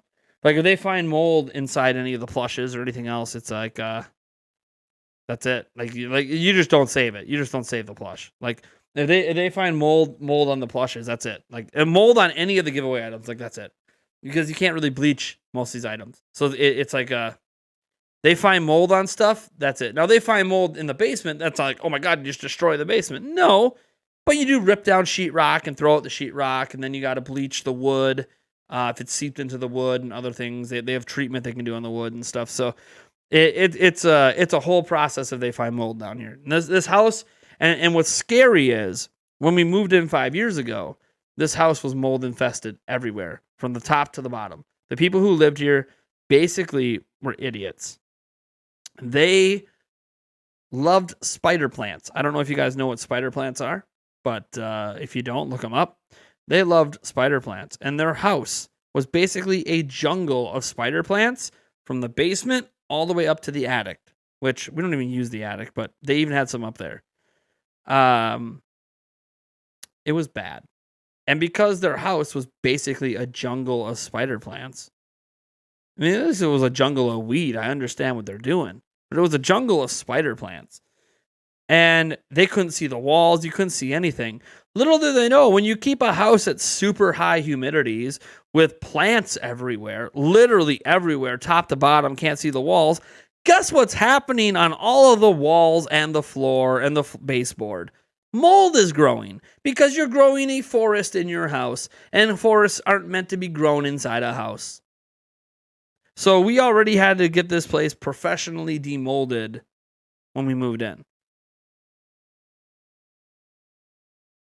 It was dumb. The people who lived here were just dumb. So that sucked because at the time my fiance was pregnant. We were hoping to move in June of, 2017, I want to say. No, 2016. 2016. We wanted to move in June of 2016. And my fiance is sitting here 8 months, 7 months pregnant or whatever it was. And we don't have a place to live because, our lease was up at our apartment and we had all of our stuff. We pulled into the driveway. They just moved their stuff out. We walked into the house and I immediately pushed Yulia out of the house and said, do not enter this house right now. Because it was everywhere. Black mold, it was everywhere. And she's pregnant. I'm like, you're not fucking walking into this house right now. Holy shit. Last thing I need is you and the baby to die because the people who lived here were dumbasses. So we couldn't move in for like a month and a half. It was a huge process of demolding and obviously since the house was all molded to shit. There's also, hey, everything needs to be done. So we had to get all the vents taken care of. We had to get all of the tubs and everything else taken care of. Like it was a huge process. And then obviously re-sheetrocking, repainting. It was just a huge process. So we couldn't even move in. So we were stuck. We're stuck sleeping on couches at her parents' house. Here she is, 8 months pregnant, 7 months pregnant, and she's got to sleep on a fucking couch. I was so pissed. Because the first thing I was doing when we were moving in that day is I was going to set up our bedroom so Yulia could lay on the bed, and then I was going to get to the kids' room so they have a place to sleep, and then moving into places like that, you prioritize what you're setting up. When you're right in that spot, hey, it's time to move in. Let's get in. Let's prioritize getting the beds up for everybody, and then we'll slowly work on the rest of the house over the next month or two. But like, fuck, it was bad. It was bad. And Yulia's stubborn as hell, so she wanted to paint, and we're like trying to tell her, hey, you're not supposed to be painting. The doctor said don't paint, and she's in there trying to help paint, and I'm like, stop it. You want to do anything, maybe you can, scrub down the kitchen, I guess, but don't touch anything that's mold. And I just, because, she doesn't want to feel useless, which I don't blame her because she knows how much work it was to get the house ready. I mean, Eric and I spent weeks at this damn house trying to get it ready after the professional demolders came in, and it's whatever. But the place is in a lot better shape now. Still needs work. We still need to replace all the siding on the house. We need to tear down the deck and rebuild it because that's all gone to shit. We need to get the electrical all redone as well. So it's a fixer-upper, but it's all good. We know what we're doing. We do have one spot of black mold in the house right now from the water heater. We do have one. For sure. Once everything has been, it's in the laundry utility room. We do have some black mold growth but it's in a spot I can take care of it. I don't need the professionals to come in.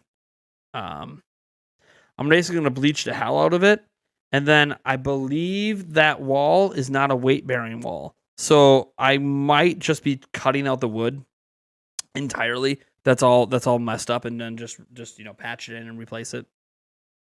Because I think when I looked at the wall that it's on, it's not weight bearing. If it's not a weight bearing wall, then absolutely you can basically tear the whole fucking thing down and replace it. And that's probably what I'm gonna do. I'm probably gonna end up cutting the wood out. But yeah, we have kills. We have kills, guys.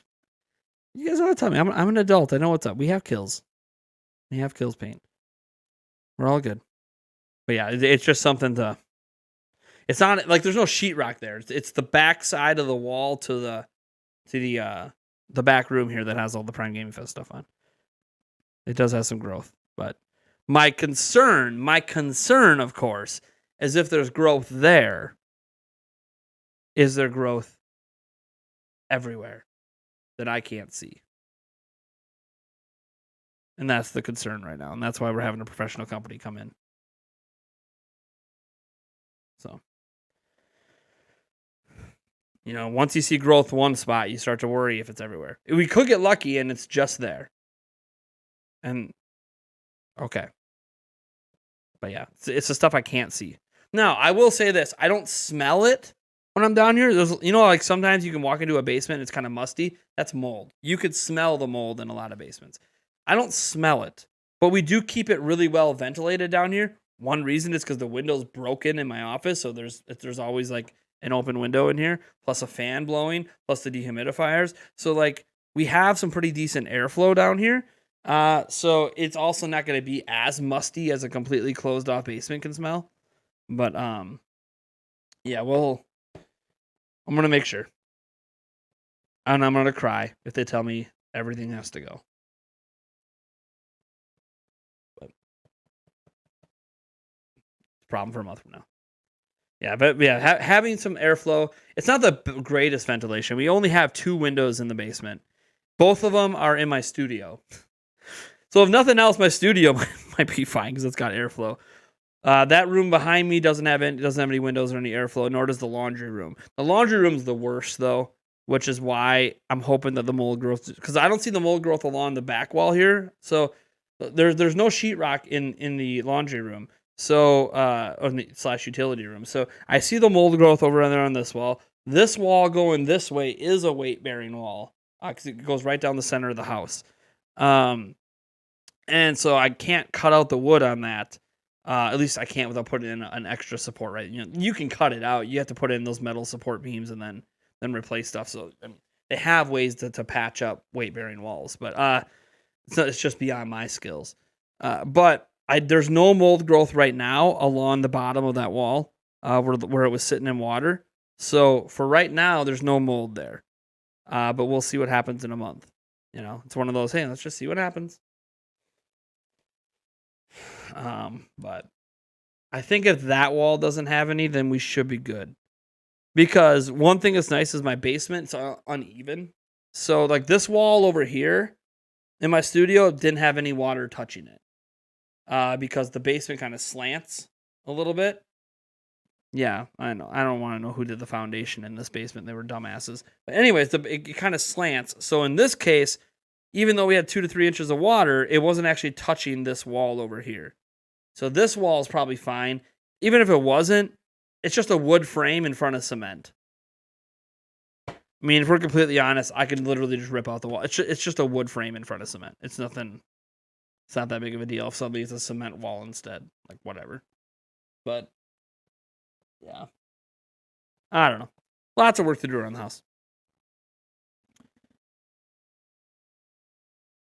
Yeah, I mean, even with the 2 windows in here that I have open, even though it's summer and I got to be a little careful on the humid days. I try to block off the windows because the humidity is not going to help with mold.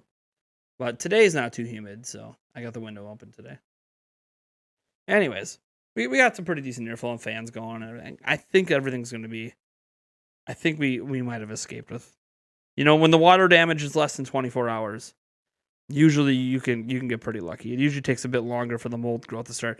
The mold growth back here, I'm not as worried about, even though I knew about it because I think there was already a small spot of mold growing there. So obviously once there was already mold there, add in more water, the mold's going to spread. So that's my bad. I should have took care of that like a month ago. I saw it and I just... one of those, hey, I'm doing something else right now, so I'm just gonna kind of ignore it, even though it's mold and you shouldn't ignore it. But obviously that's increased in growth. So,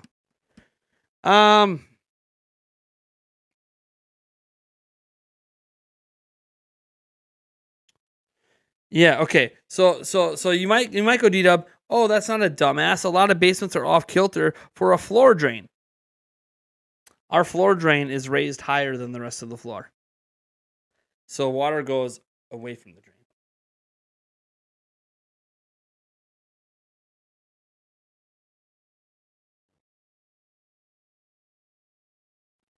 And then in other parts of the floor, there's like dips.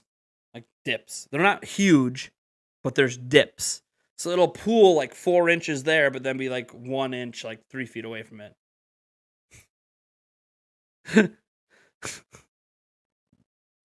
Yeah, it's a weird. The floor drain technically works.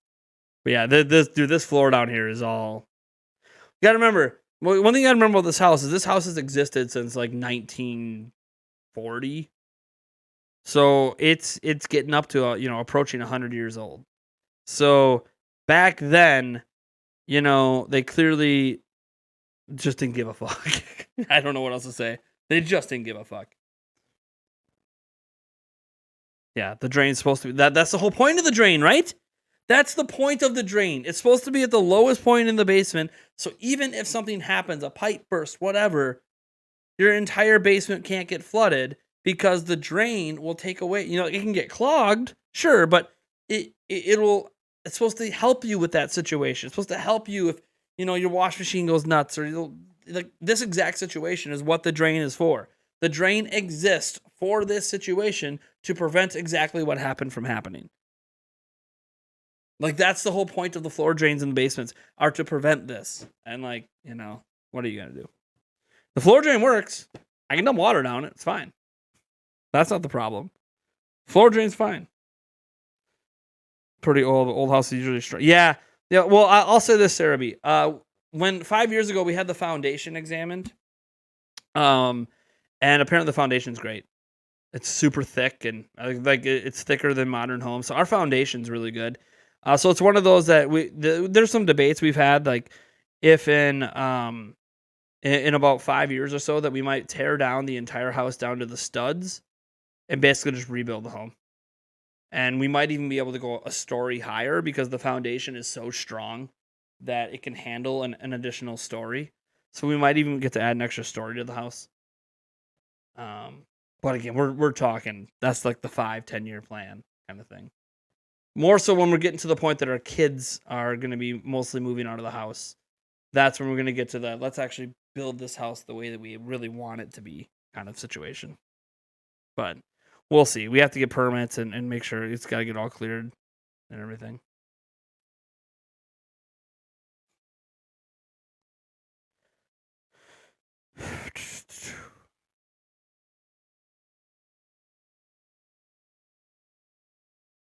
All right. Well, thank you guys for tuning in. That's going to do it. I got other videos to make, other things to do. I got to go make lunch for the kids.